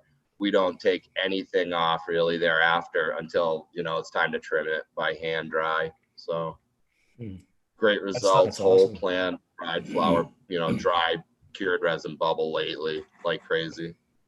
I feel like if I had less of integrity than I do, I'd have these really cheesy kind of like, this conversation is brought to you by bubble bags, and have this whole sort of cheesy advertisement in the middle. But the whole time you were talking, I just felt like, man, you are definitely a professional grower and hash maker. Like, even just the way you explain your process, it's just like, damn, this guy's like a lifer. He's in this. I think I jumped in with both feet. Oxidation, not oxidization. You're adding an extra syllable in there. So just say oxidation. Everybody say oxidation. Oxidation. Oxidation. Thanks, Dr. Mark, for keeping us smarter. Brian, those photos look really incredible, man. Tiger stripes. Gas mask. Is that what you're working with right now? Yeah, I gotta get up there and check that out. Yeah, I'd love to share. I'd love to share out some genetics too. I've been meaning to as well. Yeah, I did like some really nice work from the gas mask out. I'm super impressed with that chart. Kind of like a comic name on it, but it's what it is it hits that. It's a lime kush GMO triangle kush skunk on the other end for the Shoki. So we've seen that do amazing things for hash already on its own. And it was a nice dude that went in on it. It was a selected dude from the crew. That's a Swamp Boys seeds genetic. And yeah, we got like this lime to apricot terp on the gas this time with that one phenotype. It's definitely GMO skunk heavy. Shout out to skunk man. It's got skunk all over it. It's kind of like a baby pukey sweet, really, really raunchy, sharp cheddar type thing. And we'll see how it washes. Haven't washed quite yet. So what's the water on these things like? And you have to, again, same question to you that I asked Marcus earlier. What do you do with the water? Is there anything you could do with it, or you just discard it, or? We're discarding it. We're smaller batch when we do, like Gil, when we wash. We're not a big setup. We're so low tech. Honestly, it's kind of funny even. But we're learning to bump up our volume. Our water goes to waste at this point. We compost everything else. We just really, really love our compost. So I know I could tell you on the farm we give waste to that. But yeah, I haven't dabbled into the water. We've talked about the water, like how to isolate it, chill it, almost how to serve it if somebody were interested in wanting to actually drink some of these things. The fruity ones smell kind of good. At some certain scale, and again, Marcus, I don't know if you could comment to this, but you could almost steam distill that terpene. I know where you're going. What? Listen, this takes us back, okay? This takes us back to about maybe 2014. How old is Hash Church? Are we like 6 years old? Yeah, it's that old. Right? What the hell? Okay, so get this. Kay from Trichome Technologies hits me up one day, and he's like working with Sasha Shulgin, doing terps and stuff, and he says, listen, wait, recently I'm going to give you a gold. No, he doesn't talk to me, dude, at all. He won't even reply to me when I hit him up and say, please, let's be friends. Like, I'm sorry. Like, when I partnered up with Tony, that was like the ultimate slap in his face, selling the terps. But listen, it gets better. This is how it starts. This is why. And Kenny are pretty close. Yeah, absolutely. I also don't speak with Todd anymore. So neither there. What I wanted to say was this. So he calls me up. He tells me, listen, I'm going to give you a gold nugget. You need to figure out a way to get the terpenes out of the bubble water and like put back into the hash. That's it. You figure that out, you're laughing. And I was kind of like, okay, yeah, that sounds, like not like I haven't thought of that, and realized that I don't have the tools to get such a thing done. So I phone two people and I tell Tony and I tell Horatio and I say, hey, listen, like you guys need to figure out how to get the bubble water, the terpenes out of the bubble water. You guys got access to labs and you can do this. Get her done. Well, this is only my guess, but my guess is that Tony at the time was at a pretty big lab visiting in Florida. And I suspect he was standing next to a chemist that worked in that lab and said, hey, how could I get terpenes off of plants? And the guy was probably like, you can steam distill them or hydrovac diffuse them. As long as you use a chiller to precipitate your vapor, it'll precipitate clear instead of yellow, because it's generally in that process that it goes yellow, which I didn't know. But I talked to a chemist myself, and that's what they said. And I see Mark waving his head up and down, not interrupting me. So it must be correct. So anyway, Tony had Tony had terps like a week later, but he didn't even bother with the water. Maybe it was even 2 weeks later, but it was like, we'd have to go back and we could look at Hash Church because that's how we'll be able to figure it out. But it was quick. And then I called Horatio one more time and kind of busted his balls. And I was like, hey, Tony's got the terps. What's going on, Horatio? And he had them like, I don't know, 2 or 3 days later. And that started a whole thing, which actually helped both of those guys. And I think it helped the cannabis world and all of us to have access to those terpenes and this dipping. And it was, right, Mark? It started Blue River. Absolutely. 100%. Of course, that was the start of Blue River. So it was a really neat thing that all started here through Hash Church and with Kay. And so, at that point, Kay was feeling that I don't know, he said he had a patent or something on all the ways you could make terpenes with cannabis. And it just all went bad. I felt really terrible about it because now I don't really speak to any of those guys. And I kind of had, I had love for all of them. I enjoyed talking with Todd. I enjoyed talking with Tony. I enjoyed talking with all of those guys. And so Kay, especially Kay, I'd known for almost 20 years. We wrote for Red Eye Magazine together back in the day when Nick was still alive and doing that. So sometimes life plays out the way it does. You can only help to figure it out and heal. So I'm sure there'll be a time in life where we can hopefully come to that point where it's just like, because I know I play a part in it. I don't pretend to think that I don't. Go ahead, you guys Colin. will come back together, man. You will. You guys were too close, man. Yeah, well, I was there for it. He thought that somehow Indra had gotten together with, there's a group out in California that was selling a cold trap that people were hooking up to their vacuum ovens, because for a long time, people didn't realize that these terpenes are fleeting. Fleeting meaning that you pull them with your vacuum, they're gone, they're out the exhaust. And so if you cold trap that, and I don't know if you remember this episode, Mark, there was an episode of Hash Church where Tony was sitting in the lab for that episode, and he had the cold finger in the back, but he was like really kind of like hush hush about showing exactly how he got this. And we see he had a couple vials in front of him that he was dabbing, but he didn't want to show his tech when, it was funny because you're absolutely right. The way you recall this timeline was absolutely correct, because I had several multiple hour-long discussions with Horatio where I found out that my calling plan on Verizon didn't include Canada, but he can call me and talk for unlimited time. So he would call me and we talked 6 to 8 hours at a time. And I described, basically vacuum distillation and cold traps and all that. And he figured it out. And I shared a lot of this with Tony, because actually my coming on to Hash Church was at Horatio's insistence, because Tony was trying to talk shit on this whole terpene isolation thing. And Horatio was sending me Facebook messages saying, Mark, you got to come on. Tony's talking shit on Hash Church again. You got to come on and set him straight. He never said that to me. He just said, I want to invite this chemist, Dr. Mark, on. And I said, all right, man. That's how I came on. So how interesting that all these episodes later, here we are talking about it again.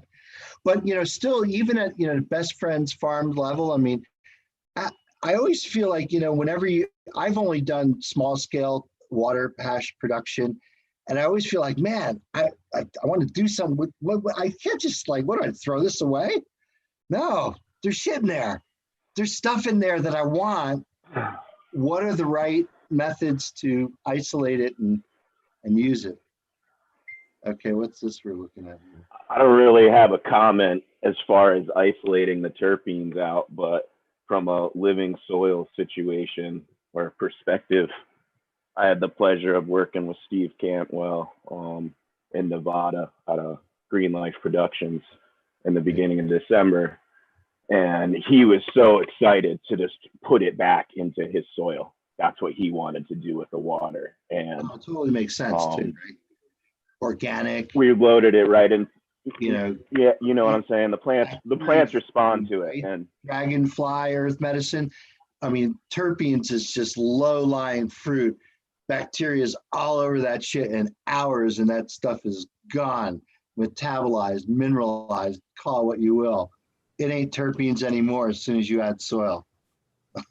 Some of the cannabinoids are hydrophobic, so I would imagine, Mark, that I've done some experiments where you distill some things, you distill it down, and try to collect that, and then you can use a little bit of that material to go back into. You have no problem breaking down hydrophobic shit, hydrophilic. They could break down everything except carbon bonded fluorine. They can't figure that out just yet. They'll figure it out after a few 100 million years. So I think tinctures and other formulations that require the water, since in my setting I use all RO, everything's clean, so it's clean in, clean out. So you could use it in those specific use cases, such as different SKUs that have drinks or teas, or I'd imagine a tea, that would be something that you could definitely look into. There's a lot, and then obviously feeding it back into your system if it checks all the boxes, and you can do that in your respective environment. But that's what I've seen. But I think if we had someone develop a system to kind of catch some of this stuff, I think it could be helpful. I would imagine that would have a limited shelf life. Like you couldn't just formulate it into, say, like a drink. And again, just to go back to the GMP discussion, trying to standardize production on basically a waste product, something that's going to vary from batch to batch, have inconsistent level of terpenes because some things are more terpene rich than others. So not only will the terpene profile of what's in the water is going to change, but the amount's going to change. And for most farms, it may not be worth it. Again, just to return it back to the soil is just a great utilization for it. I just imagine that, again, if you try to store it without preserving it, it's going to foul pretty quickly.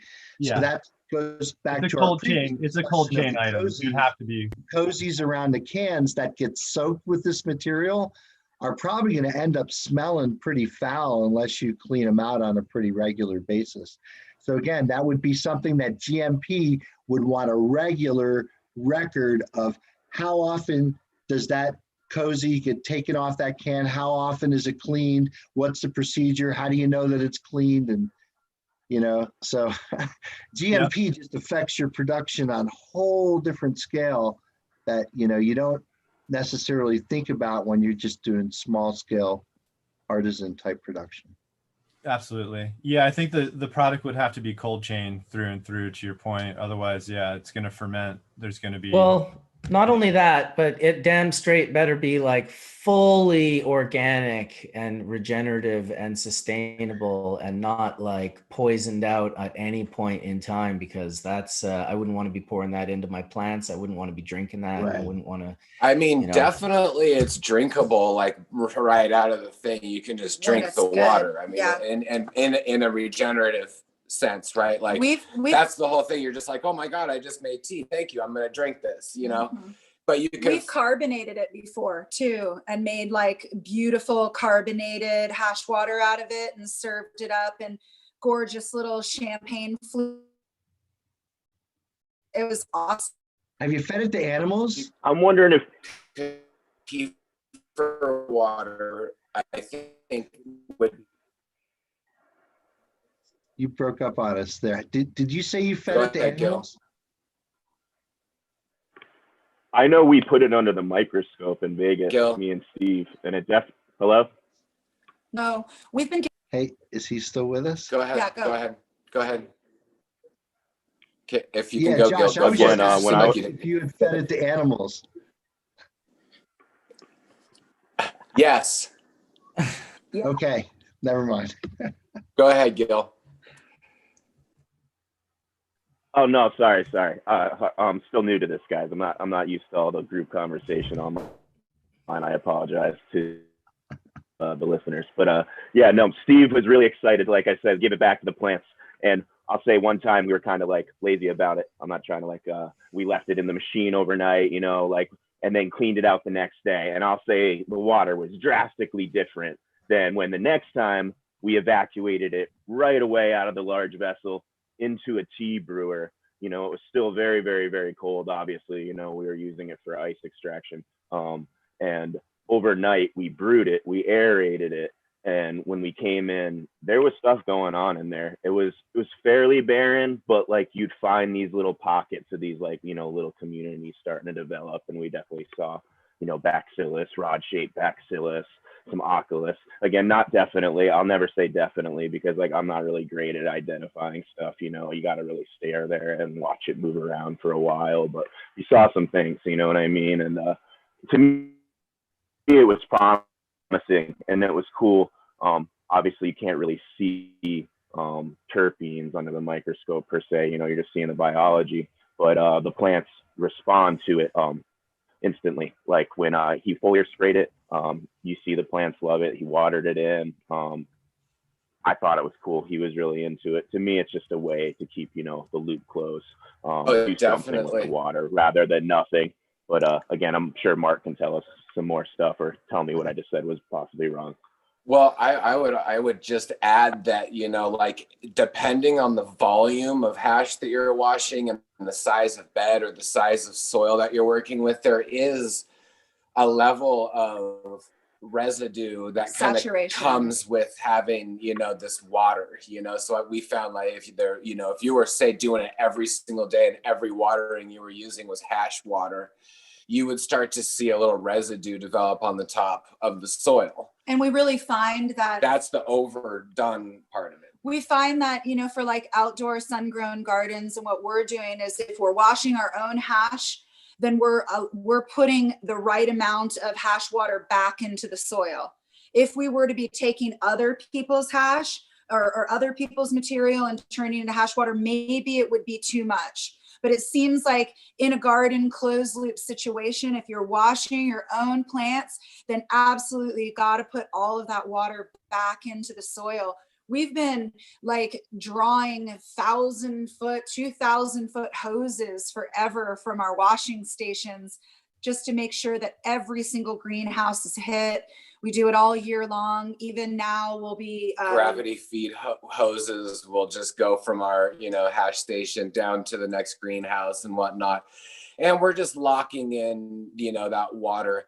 But I do agree that water definitely needs to be used fresh. It's like cold pressed juice.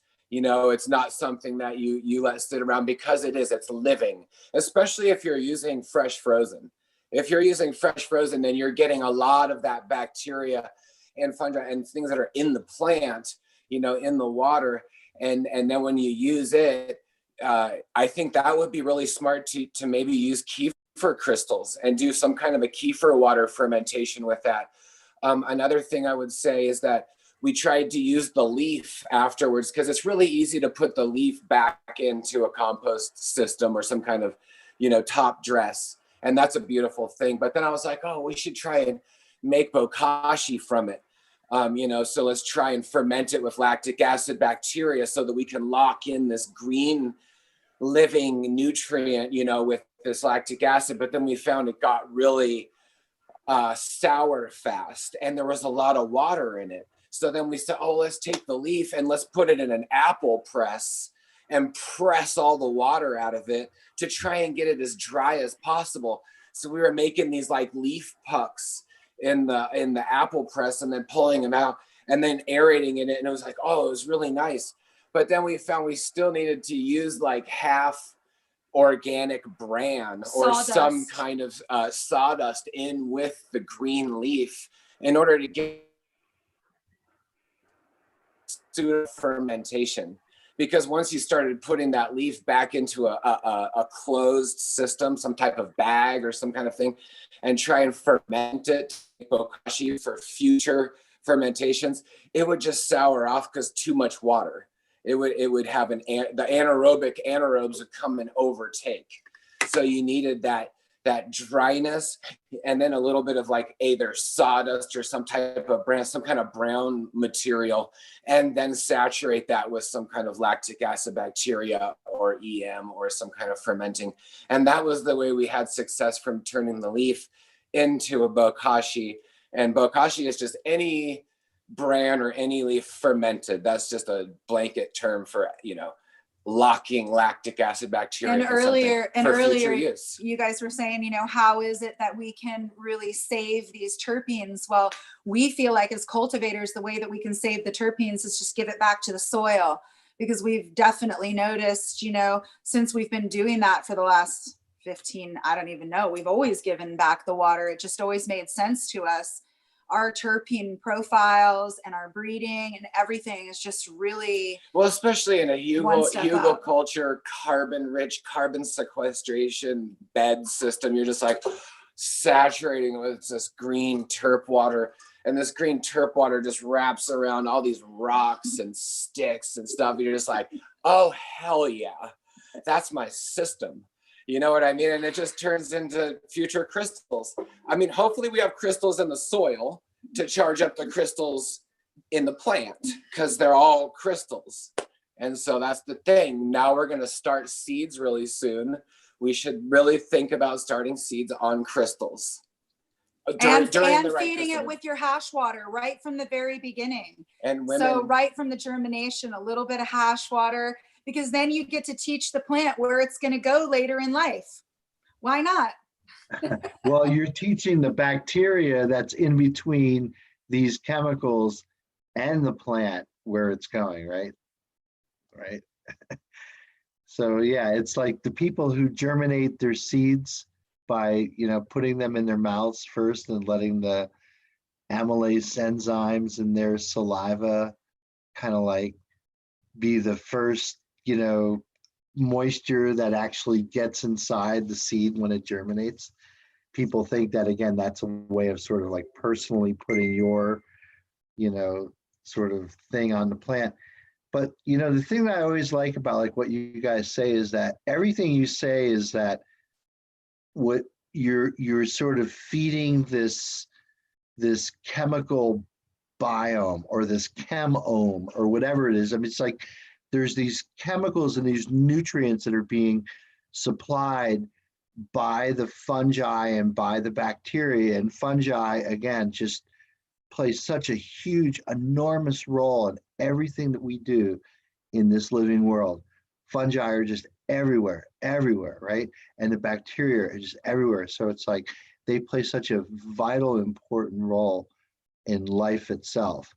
And if we think, again, that we could somehow use antimicrobial agents or disinfect ourselves to be completely clean, we're dreaming. And that's just, again, a misnomer of, people who want to, take an antibiotic as soon as they get a sore throat, because they think that whatever they have, it's something that's going to be cured by some pill and it's an antibiotic, so I can take it. That's no good. Anyway, I think if we're using the hash water and the terp water, because we do it for the terps like Steve Cantwell, I think that we're maybe feeding the ganja terpenome. I mean, it's a biome, but it's a ganja terpenome because we're just recycling terps. Right. But it's more than that, of course. Different than a misnomer, a terpenomer, maybe. And maybe it's a terp gnome. Could potentially. you know. On a side note, I did watch Chili's son again the other day go through his Terpanese language. I just like randomly cracked it open and showed a bunch of people in my lab, and they were just like, "Whoa, that is ridiculous." Who is that Classic guy? moment in time. Classic moment in time. Classic. Shout out to the Terp gnome. Is that Chili Boo? Are you Chile, talking about Chile, young that's Terp? Young Terp, I am, yeah. Yeah, no, that's awesome. You know, it's really funny about that. Yeah, I just cracked up so much, kind of, whenever that is just going off. But over the last many years, we've been kind of aggregating all our Terp data, and we've created what I've been jokingly referring to as Rosetta Stone to learn how to speak and teach Terpanese. Which is like a classification system that essentially sorts terpene by primary, mono, and sesquiterpene content, into the groups that we see out there. It's actually how the Emerald Cup is going to be judging flower this year. So all flower entries that are entered into the Emerald Cup are going to be chemotype, right, tested for cannabis and terps and pre-sorted into their primary terpene groups, like all myrcene together, myrcene, all limonene together, limonene, all terpinolene with terpinolene. And then judges are going to get entries anonymized that they're going to be judging within each class and kind of choosing best in class. So it would be top 1, 2, and 3 of each terpene group, and then those advance to the top 20 that essentially would be judged heads up. Wow, how cool is that? That's pretty fucking cool, right? That's super cool. I want access. We're stoked to kind of work with them a couple on that, because we see it's of the 6 primary groups, once you start seeing how all the data sorts, you start really identifying kind of what actually defines rarity versus overabundance, beyond just the hype strain of the day name type kind of way that it goes, describing things as exotic, this and that. But we're hoping that by sorting it and kind of having judges judge it in that way, we're helping to kind of pay tribute to the real diversity of what the plant has to offer, because you see then kind of are able to give tribute to these, ultra obscure rare profiles that, not only aren't really identified as rare, but they're not even really, they're kind of just masked, in kind of the way that the strain name game goes, all that. There's certain terpenes like osamine, take on the popularity of March Madness. You know how people get all excited about that college basketball tournament that happens every March? Fuck that tournament, dude. Terpenes, yeah. And you can almost have like teams rooting for different terpenes. You have like the myrcene team and the fantasy terpene league. And then I'm on team terpinolene. I don't know about you guys, but team terpinolene. Oh, that's my team, bro. That's my team, dude. Give me the gas. Give me the gas. You can have the all you want. Give me the gas. But again, Alec, just not to interrupt, this is going to be quick. I literally was thinking osamine right before you said it. And I know we had this happen last episode as well. So go ahead and mention Michael Polat's new book. Yeah, totally. I appreciate the mind meld we got going. But yeah, osamine, I like calling it osamine. It's like a kind of a subterpene that we see either track with myrcene or we see track with terpinolene. And so usually it's masked, like there'll be like a huge myrcene peak, and then like a third of the profile of the myrcene peak will be osamine. But that profile all of a sudden makes up super skunk, mango, papaya, dream queen, green crack, in the pines, pineapple, a lot of that subtropical fruit type stuff. Pineapple is what I associate it with. Yeah, totally. But it's really rare. Pineapple. Whenever I smell pineapple. Yeah, totally. And so we see it like less than 1% of the data. We'll see osamine as the primary dominant terpene, and there'll be an absence of myrcene, and so we see certain, kind of recessive phenos isolated from certain things like in the pines, pineapple, just like you're describing, that will be osamine dominant without myrcene. And then we, like in the Emerald Cup a few years ago, Green Shock Farms, gentleman named Mark, he won most unique terp award with a strain called Tropical Sleigh Ride, and it was an osmine dominant peak. But yeah, so that represents, you know, because we see the way we see it all kind of sort and break down is myrcene, you know, like there is the most overabundant terpene. It's like it represents like 43% of all the profiles of what we see. You know, so a lot of myrcene in that way. And then we see caryophyllene is about 23% of the data. Limonene is about 16-17% of the data. But what you'll notice is limonene and caryophyllene usually track together. So a lot of the most popular strains right now, the gelatos, kind of wedding cake, dessert type profiles, they're like, you know, kind of co-balanced, co-dominant in limonene and caryophyllene, but together those terps represent about 37% of the data. So they're getting close to myrcene. And, you know, I speculate that this year, you know, because you see it happen with the name game, the way that it happens, you know, a certain strain like gelato will get incredibly popular, and then a few years later everybody's growing 10 acres of it, you know, or I mean it literally, like I guess literally in this new licensed world, you know, and so in this hard, you know, if you don't know, if you're going to get 37% of the strains represented in the market as that profile, you know, it better be really exemplary, you know, kind of to even be able to be sold, you know. And so you know, kind of we're hoping that, you know, the way that we're coming to understand the way terpene sort can help in diversifying a portfolio to not get stuck in this, like, you know, narrow game, you know, kind of getting caught up in the floods. But yeah, so anyway, so sorry. So there's myrcene, 43% of data, caryophyllene, limonene together is about 37% of the data. Then terpinolene represents 10% of the data. Alpha pinene, so terpinolene is like the Jack, Trainwreck, Sage, Durban, you know, super lemon haze, like the very sativa type terp. And then alpha pine smell represents about 6% of the data, and so that's really rare. Oftentimes people confuse pinene with terpinolene. Terpinolene kind of smells a little piney, but you know, all those strains, kind of the Jack, Trainwreck, Sage, don't have any pinene at all in them pretty much. But then there's actually true pine smell where it's similar to the osmine. It'll be, you know, because usually when pinene's present, similar to osmine, it's in the absence, or it's masked by the amount of myrcene. So there's a lot of myrcene and a little bit of pinene, and that's like Blue Dream and strains like that. But it's like less than 6% of the data when it's pinene dominant without myrcene. So we'll see certain strains that'll be like the top 3 terpenes will be alpha pinene, limonene, beta pinene. You know, and that's a really fascinating profile too, because pinene, when together with THC, helps to decrease the negative memory impairment effects that THC has in short term. So, you know, and that's just a rare profile overall. So like 6%. And then there's the osmine profile,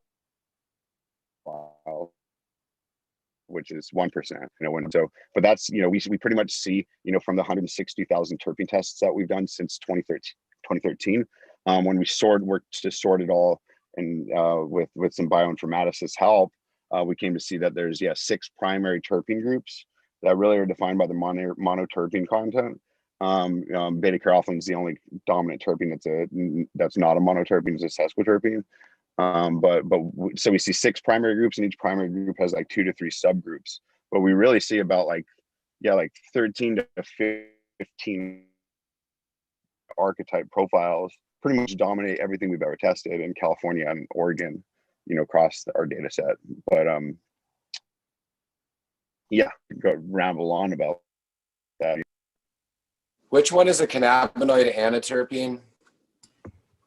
So beta caryophyllene, beta caryophyllene is a CB1 antagonist, but that doesn't mean it's a I guess, you know, again, you should draw the distinction not based on what biological receptors molecules bind to, but what the structures are themselves. And just because, you know, beta caryophyllene has activity on CB2 doesn't mean it's a cannabinoid. It's a cannabinoid receptor antagonist, but you know. Yeah. Okay. Yeah, it's the only terpene that's known to bind to an endocannabinoid receptor. I think so. You know, I think so. Yeah. I think there's some other analogs that are related to beta caryophyllene. So humulene, I think, also has some activity like that. And I think that the other, it's a caryophyllene oxide, which totally. And isn't humulene like the isomer of beta caryophyllene. Did you just say that? Yeah, humulene. Yeah. Humulene and beta caryophyllene are related to each other in the fact that, exactly right, Alec, they're isomers of one another.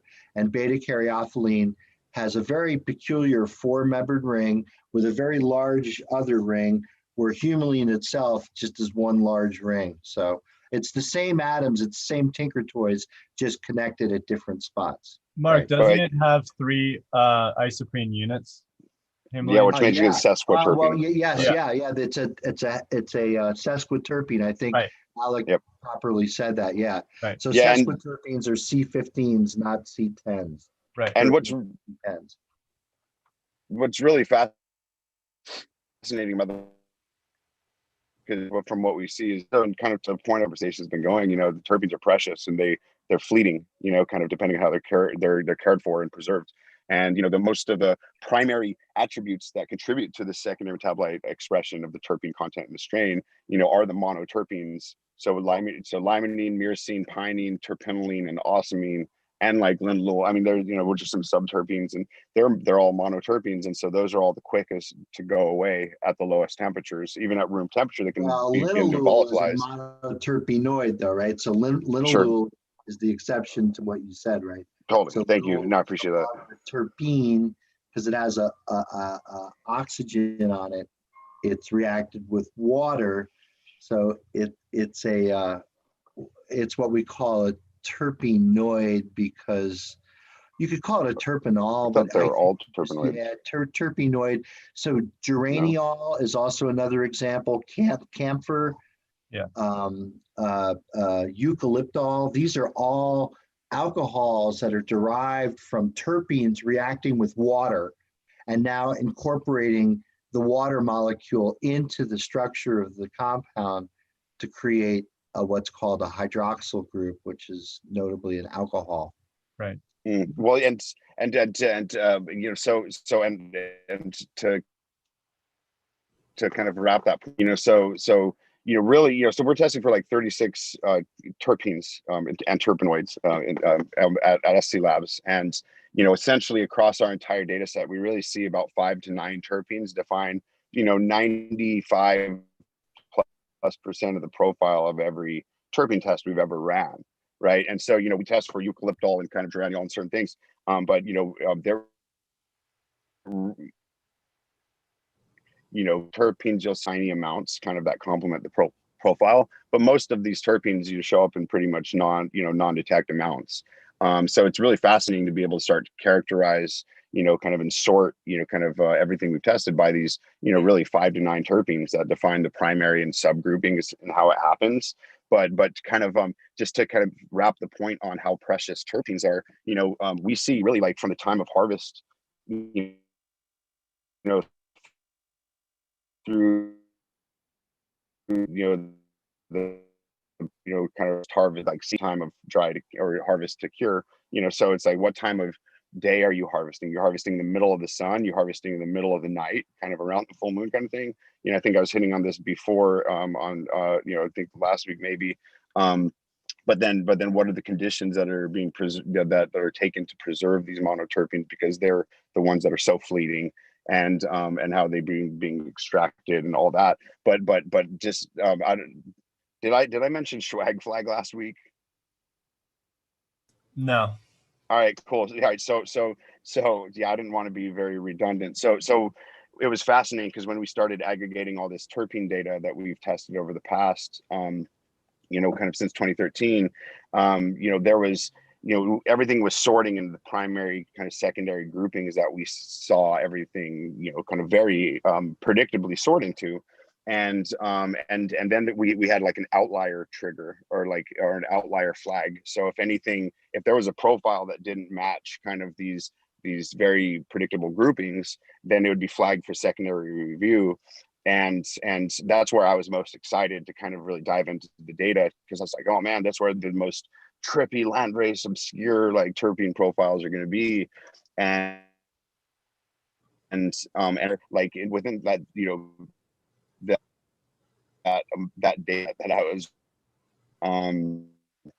there was a tiny percentage of that data that were super defined ausamine or pinene, limonene, pinene type, like really rare data in there was the artifact of what we've come to determine as swag, right? And so basically, when all the monoterpenes and sesquiterpenes that really define the value of the profile have gone away and volatilized or degraded, then the only terpenes that remain are these highest of boiling point terpenes that end in an OL. So like neurolidol, bisbolol, guaiol, phytol, right? So we came to create this like yeah, well, so basically whenever those are all I love it, the swag. I want to see the swag graph. right? Yeah, it's a swag flag. So basically yeah, whenever all the mono and sesquiterpenes are gone, there's a condition that we see, and it's basically it'll be total less than 0.5% total terpene content in the material, and the only terpenes that are high or kind of, you know, showing in the expression of the terpene profile are these terpenes. So yeah, so that's but we just thought that was really fascinating because, you know, it just kind of really dug into just our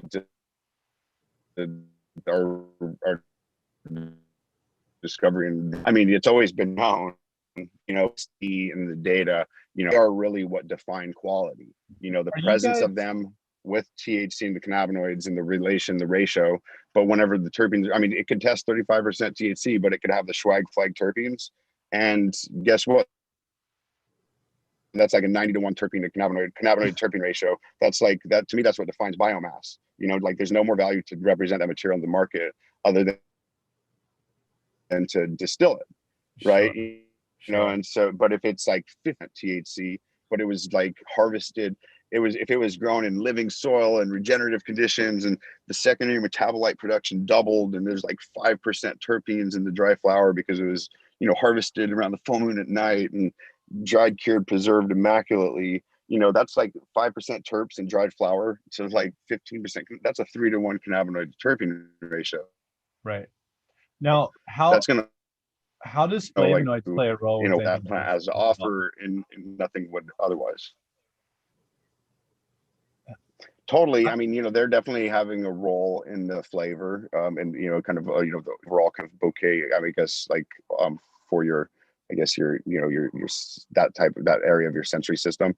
But we are starting to develop some testing for additional terpenes and some trace compounds like flavonoids and thiols and whole esters. But yeah, it's interesting because, you know, we see, you know, like of everything we tested, you know, we're separating and identifying the primary majority of everything that's there in the chromatogram.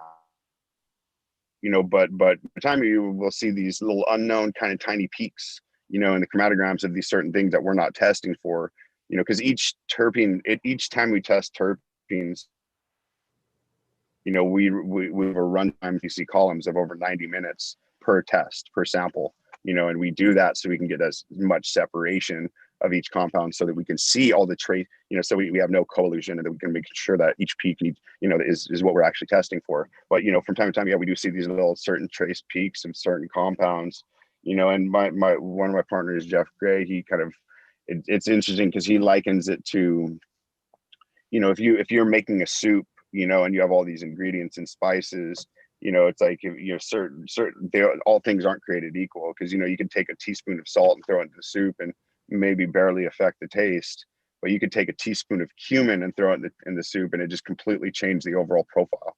Right. You know, and so even though these certain trace kind of compounds might not like make up the profile, you know, clearly they are having huge contributions to the overall, you know, flavor and aroma. You know, certain things like, you know, it's believed that like the gas, the fuely gas skunk terp are in fact skunk terps.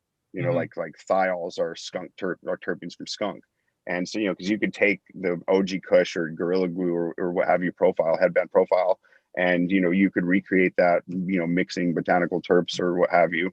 You're not even getting close to the smell of that gas fuely kind of AC type profile. Right. Yeah, I've never. And so it's certain things maybe, you know, that are doing that. So it sounds to me like your correlation between harvest times, temperature, relative humidity in which your drying and your cure is play a major role in all the different varietals that you're seeing come through, and all the different tests that you're seeing across the board through the years. Now I have a question: Are certain varieties historically, just speaking broadleaf and narrowleaf, are you seeing the hybrids or certain varieties that come through test higher consistency? Because I would imagine that you're seeing many different types of quote unquote headbands come through, and many different types of test results come through because of all these said, points that you've brought up, such as, the medium, when you actually harvest it, how long, it went for. Is there anything that you can share that you've seen that may point to a more, hey, you should do more of this and less of that?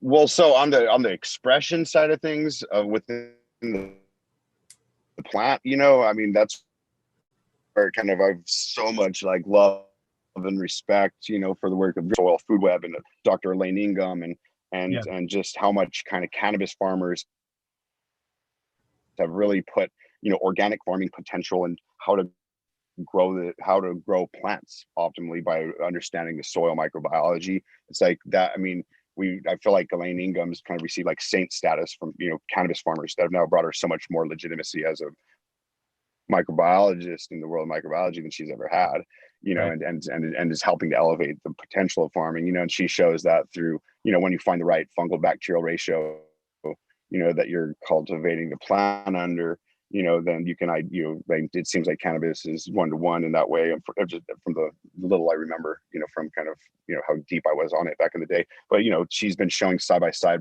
with hydroponic kind of, or whatever other type of cultivation method, she's been showing and substantiating the ability of, farming to produce and influence secondary metabolite production. So, with tomatoes, she's been able to see like doubling of secondary metabolite content from lycopene, whenever you have this soil microbiome, like really respected and worked out, compared to is going to, the whole conversation around appellations of origin, it's not just going to come down to regionality, or, it's going to come down to the farm conditions specific and how the plants are being grown, or how the, soil conditions are being created.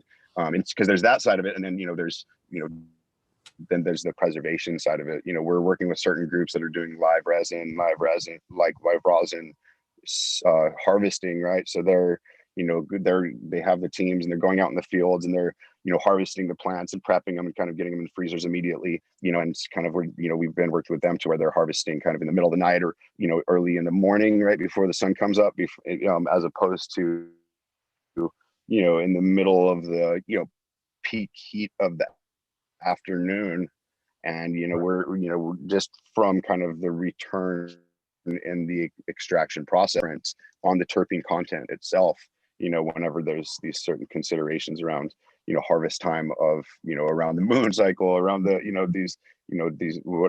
just ensuring that the temperatures that you're exposing the plant to during time of harvest, and then throughout the process of drying and curing, reaching these certain temperatures where you're going to be compromising the terps. Yeah, I always see, you need to be around 68, relative humidity 55, or, or throttling it. Really paying attention to the material is super, super key. There's no silver bullet to dry cure. It's all very, very specific to that time and that varietal, or that variety, I should say. So that's. Hey, there was a question for you, Sam. Have you ever smoked isolated novel phytocannabinoids like 331-18B?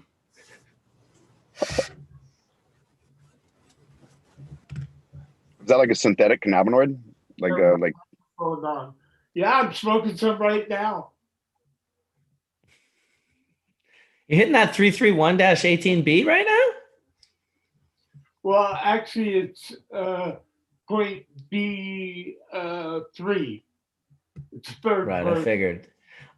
It sounds like it is a synthetic cannabinoid, Alec, and you know what? That shit scares me. It scares me too, kind of. I kind of like certified by Mother Nature. The trouble with synthetics is people haven't taken them very long, and we don't know if they're safe. Maybe they are, maybe they're not. But yeah, I only have one brain to play with, so I try to be safe with it. As we And say, by safe, go ahead.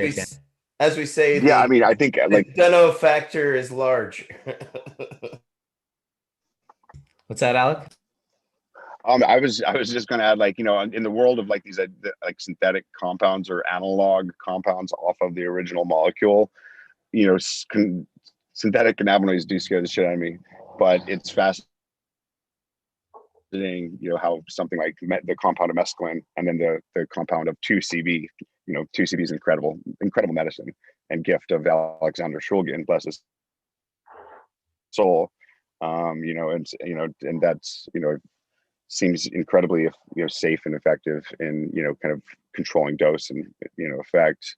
But you know, it's fascinating how these synthetic cannabinoids, you know, that are largely untested or just they have such rate of effects that can be, you know, haphazardous or negative to use.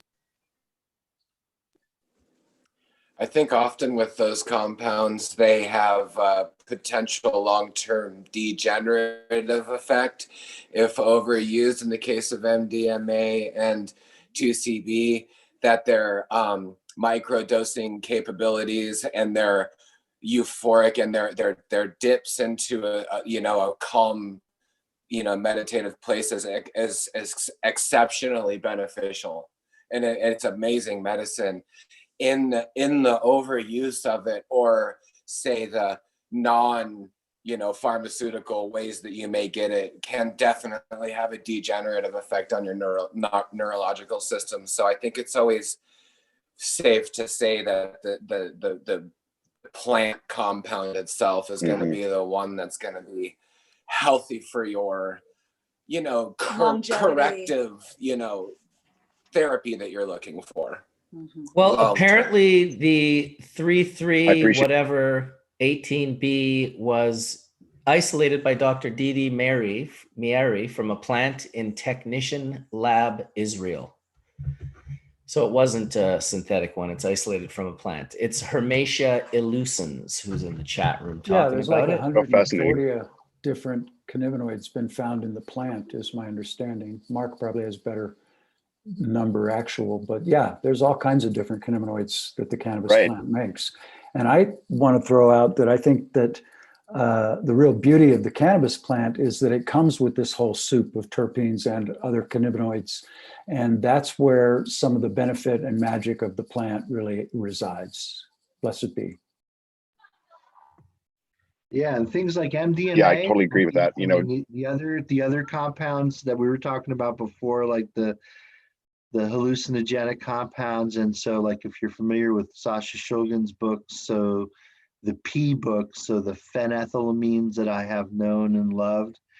And so the phenethylamines are similar to things like L-DOPA, which naturally exists in your brain, and epinephrine and related compounds. And so there are natural enzymes in the brain that regulate these compounds. And you'll know that, like, people who are diagnosed with clinical depression will be giving something that are called MAO inhibitors. And so MAO stands for monoamine oxidase. And monoamine oxidase is a regulatory enzyme that exists in the brain to basically degrade these compounds and to regulate how much exists in critical synaptic junctions that are responsible for the underlying causes of depression.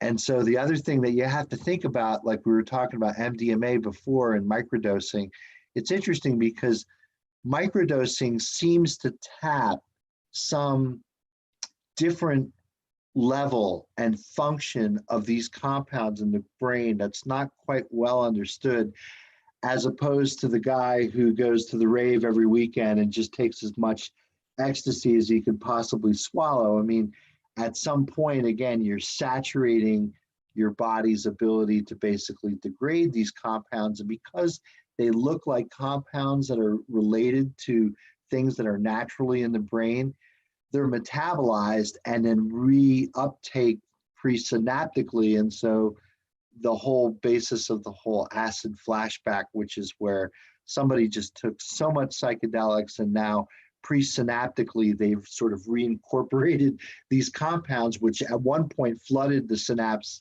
is now coming back. And sort of, again, the basis of the whole acid flashback is the reincorporation and utilization of these molecules that you can definitely alter your brain chemistry incredibly. I mean, I used to know kids on Dead Tour who just took way too much of these things and they just became like walking vegetables. Like they had no, like they were more like a meth head than like somebody who just smoked weed or did psychedelics. They became more kind of like of what you would see for somebody who had a real methamphetamine addiction, as opposed to they got Sid Barretted.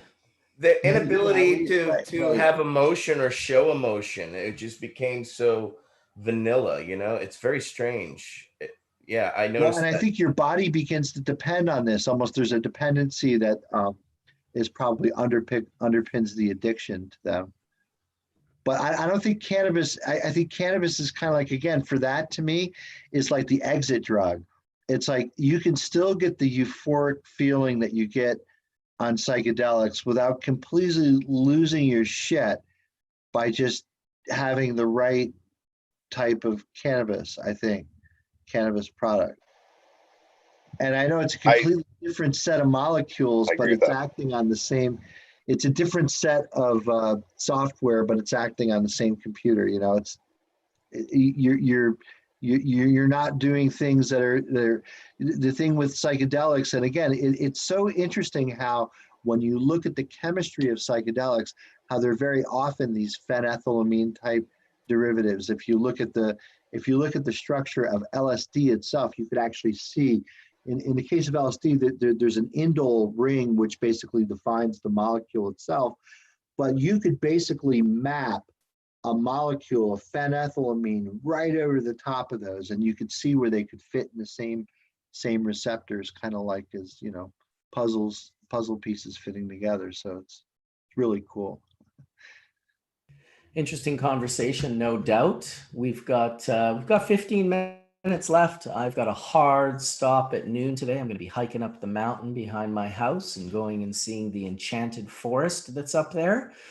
We had a little girl in our neighborhood here some years back now who was hiking in the forest with a bunch of people, and I guess a boulder shifted and crushed her and ended her life. She was very young, I think 7 or 8 years old. And so her parents created a really beautiful enchanted forest way up in behind the house, and there's all sorts of little mushroom sculptures, and little people go there and bring little things that they make from memories that they had with Erin and the family. And so I'm going to be taking my family up there later today and honoring Erin and celebrating her life, as well as just enjoying the forest with my family. So 15 more minutes, 14 more minutes, then a hard stop. So whatever you do, guys, don't get into an incredibly interesting conversation in the next 12 minutes, please. Or if you do, wrap it up in those 12 minutes.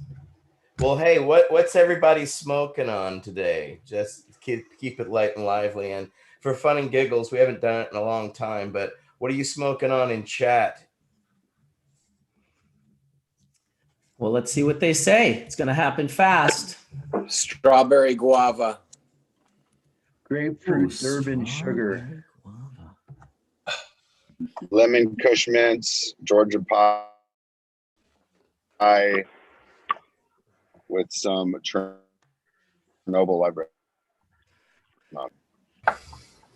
Got some dry sift Cashie's honey cross with Canasu. And it's a kind of a type 2 blend that tastes really lovely this afternoon. Ooh, that sounds nice. I got some Mendo Breath from the Dragonfly Earth Medicine. I've got some Concentrated X cookies and cream, hash rosin, as well as some full melt bubble strawberry banana, as well as some full melt bubble rosin from Strawberry Banana, all from Concentrated X. I got a little bit of Los Gardens in the house, got a little of that Kaya's coffee grown organically and regeneratively out in the east side of the country over in Ontario, and a little bit of Grateful Heads. I got a little bit of the Jaeger. So shout out to the Eugene family at Jaeger. And everyone's hitting. It's like Icy Sweet Skunk, Dreamin' Diesel, Crazy Train, Cheese Force, Zittle's Breath, Dead Orange Dry Sift, Afgoo, Cream and Sugar, Sojay Haze, Banana OG, GMO Punch, SFV OG, Wedding Cake, Chem Dog, Bean OG. I mean, holy shit. Straw Nana times Triple Sec from Stafley Farms, Mother's Milk crossed with Wookie 15. There is some incredible names. Blue Gelato 41, Sticky Barb. That's always a fun question to ask, because truly there's probably like 400 people in the chat room right now, almost 500 actually. So that's a lot of people puffing on a lot of things. And I wonder, imagine if we all just puffed a gram during this church, we would have consumed half a kilo of concentrates with just our panel and the 500 people who are watching on the show. That's pretty cool anyway. Got some Triangle Kush here, some Triangle Wave, some lemon cake, some Trop cookies. I got a gift here of some flour that I typically don't have a lot of, and this is I believe I think this is cookies and cream, I believe. But so much good stuff out there. Super Silver Haze crossed with Great White Shark, Old School AK-47, Grinspoon crossed with a Neville's Haze, Bubblegum crossed with Bodega, GMO and Straw Guava, Larry Bird, Vanilla Frosting, Mac and Cheese Rosin, Creme de la Creme, Garlic Juice. It actually just puts a smile on my face to read all of this right now. Has the world not come a long way? Mac and Really cheese. has, What am I missing here? Just the diversity of genetics and access that people have compared to, a decade ago, and to see all this, it's amazing. I love it. And thank you all for making it all happen, and all y'all watching it for perpetuating it. Y'all are awesome. Yeah, I got this great little run up here. I got Lindsay OG Kush, Wedding Cake, Girl Scout Cookies, Girl Glue number 4, and Bubba Kush. Like, that's just a nice little package. It's beautiful. Not too shabby, I will say, Johnny B. Not too nice shabby. Package right there. Bigfoot, look at that. And I went to the local store and I picked up this OG Chem Dog, and you know what? It's OG Chem Dog. It's fire.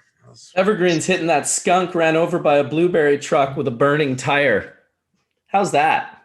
That's like, I want to be over at Evergreen's house hitting a little bit of that with just a hint of burning tire. You have to really cut through the dead skunk and the blueberry truck to get to that burning tire, sort of off rubber taste. Yeah, I love the I'm smoking. Oh, no. More rubber band, the better. That's bad.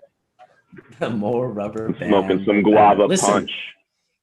I could do a whole show on Alec talking about the terpenes and the groups that they fit into. Man, like, I'm telling you, I'm sure that's probably, I really would love to see you standing in front of a board one day with them all written out and circles, and put a book out or something. Like, make that information available, because it's priceless. And I personally will be going through everything you said later and kind of creating my own little graph with that, because there's value in that. I'll send you some cool stuff. We have a presentation vibe for sure. We've launched this like phytofact report. So when that's the foundation of a terpene classification system. Cool, man. Very cool. Hey, Alec, I know that they were, Emerald Cup is going to do an indoor certification as well. Are you all going to be having intake of that, not certification, indoor competition as well? Are you guys going to be able to intake with terpene ratios like that? Because that would be really phenomenal to see the differences of terpenes from the sun-grown that you're working on, and then move over to an indoor competition with the terpenes. Is that in the mix coming up?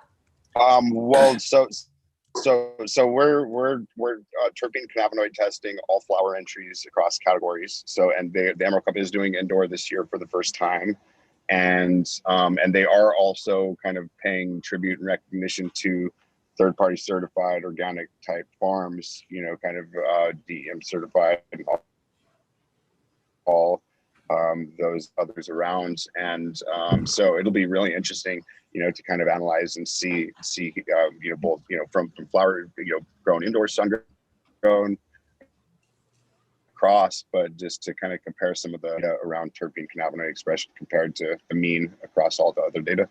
And yeah, super stoked to connect and share more about that. I'd love to show you some more on this terpene system. So I'm super into seeing some like Alex Gray style, Sacred G, like meta terpene cannabinoid art, you know, where we start seeing where the terpene profile over Fire. Whoa. But anyway, the terpene profile overlapped over the cannabinoid and how that creates the effect. Because it's not just, you know, a high terpinolene makes you feel a certain way, because it's mixed with the cannabinoids. So really it's like this total shamanic fractal medicine that we're dealing with. Because like in Gil's case, for someone who's, you know, say growing from all seed, you know, every one of those plants are going to have some fractal epigenetic difference, you know, and it would just be really cool to be able to overlap the two. I don't know, you know. And then also breed with, you know, putting terpenes out front, breeding in accordance with terpenes, because I think it's really interesting that we took our two highest limonene / terpinolene strains on the property, and it came out like so not lemony, just like awesomine, really earthy, gassy every single time, no matter what. So it'd be really awesome to talk about like the marriage of the terpenes and then what they turn into. But maybe that's the great unknown of genetics and breeding. It's the great unknown, but it's also, you're kind of creating the terpeta stone, you know, for us to be able to speak terpenese. Yeah. You know, so we look to you for guidance. Yeah, thank you for being there for us. Alex, we love you. Yeah, that's awesome. Likewise. Can't wait to wrap more. Terpenese, I love it. Terpenese. Kelly, I noticed a difference from growing a lot of these East Coast, you know, Chemdog, sour, indoor and outdoor. A major difference in profiles from outdoor to indoor.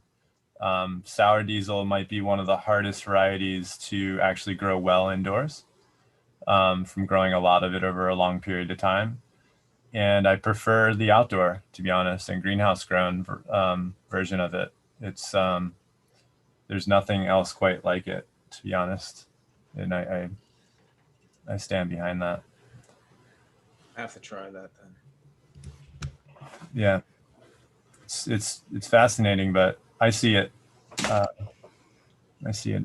Well, I say it's been a wonderful show. I sure appreciate everyone for coming in and hanging out, from Ganja Gill to Etienne Fontaine to Skunkman Sam and Johnny B to Colin and Brian over at Best Friend Farms, Dr. Mark in the house, Kelly and Josh from Dragonfly Earth Medicine, Alec from SC Labs breaking it down for us, and of course, Mr. Wade Laughter, one of my favorites. Just being in the room, he sets a tone, and I just sure appreciate him as a human being, as I do all of you. In fact, as well, all the people who are in the chat room hanging out and sharing our time right now.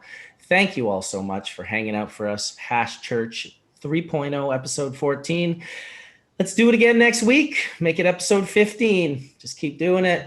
Peace out, everybody. Thanks for coming. To love. Peace, y'all. Everybody, yes, thank you. Blessings. Thanks, Peace. Thank you very much, Marcus. All right. Peace out. Everyone, thanks, Marcus. Peace, everybody.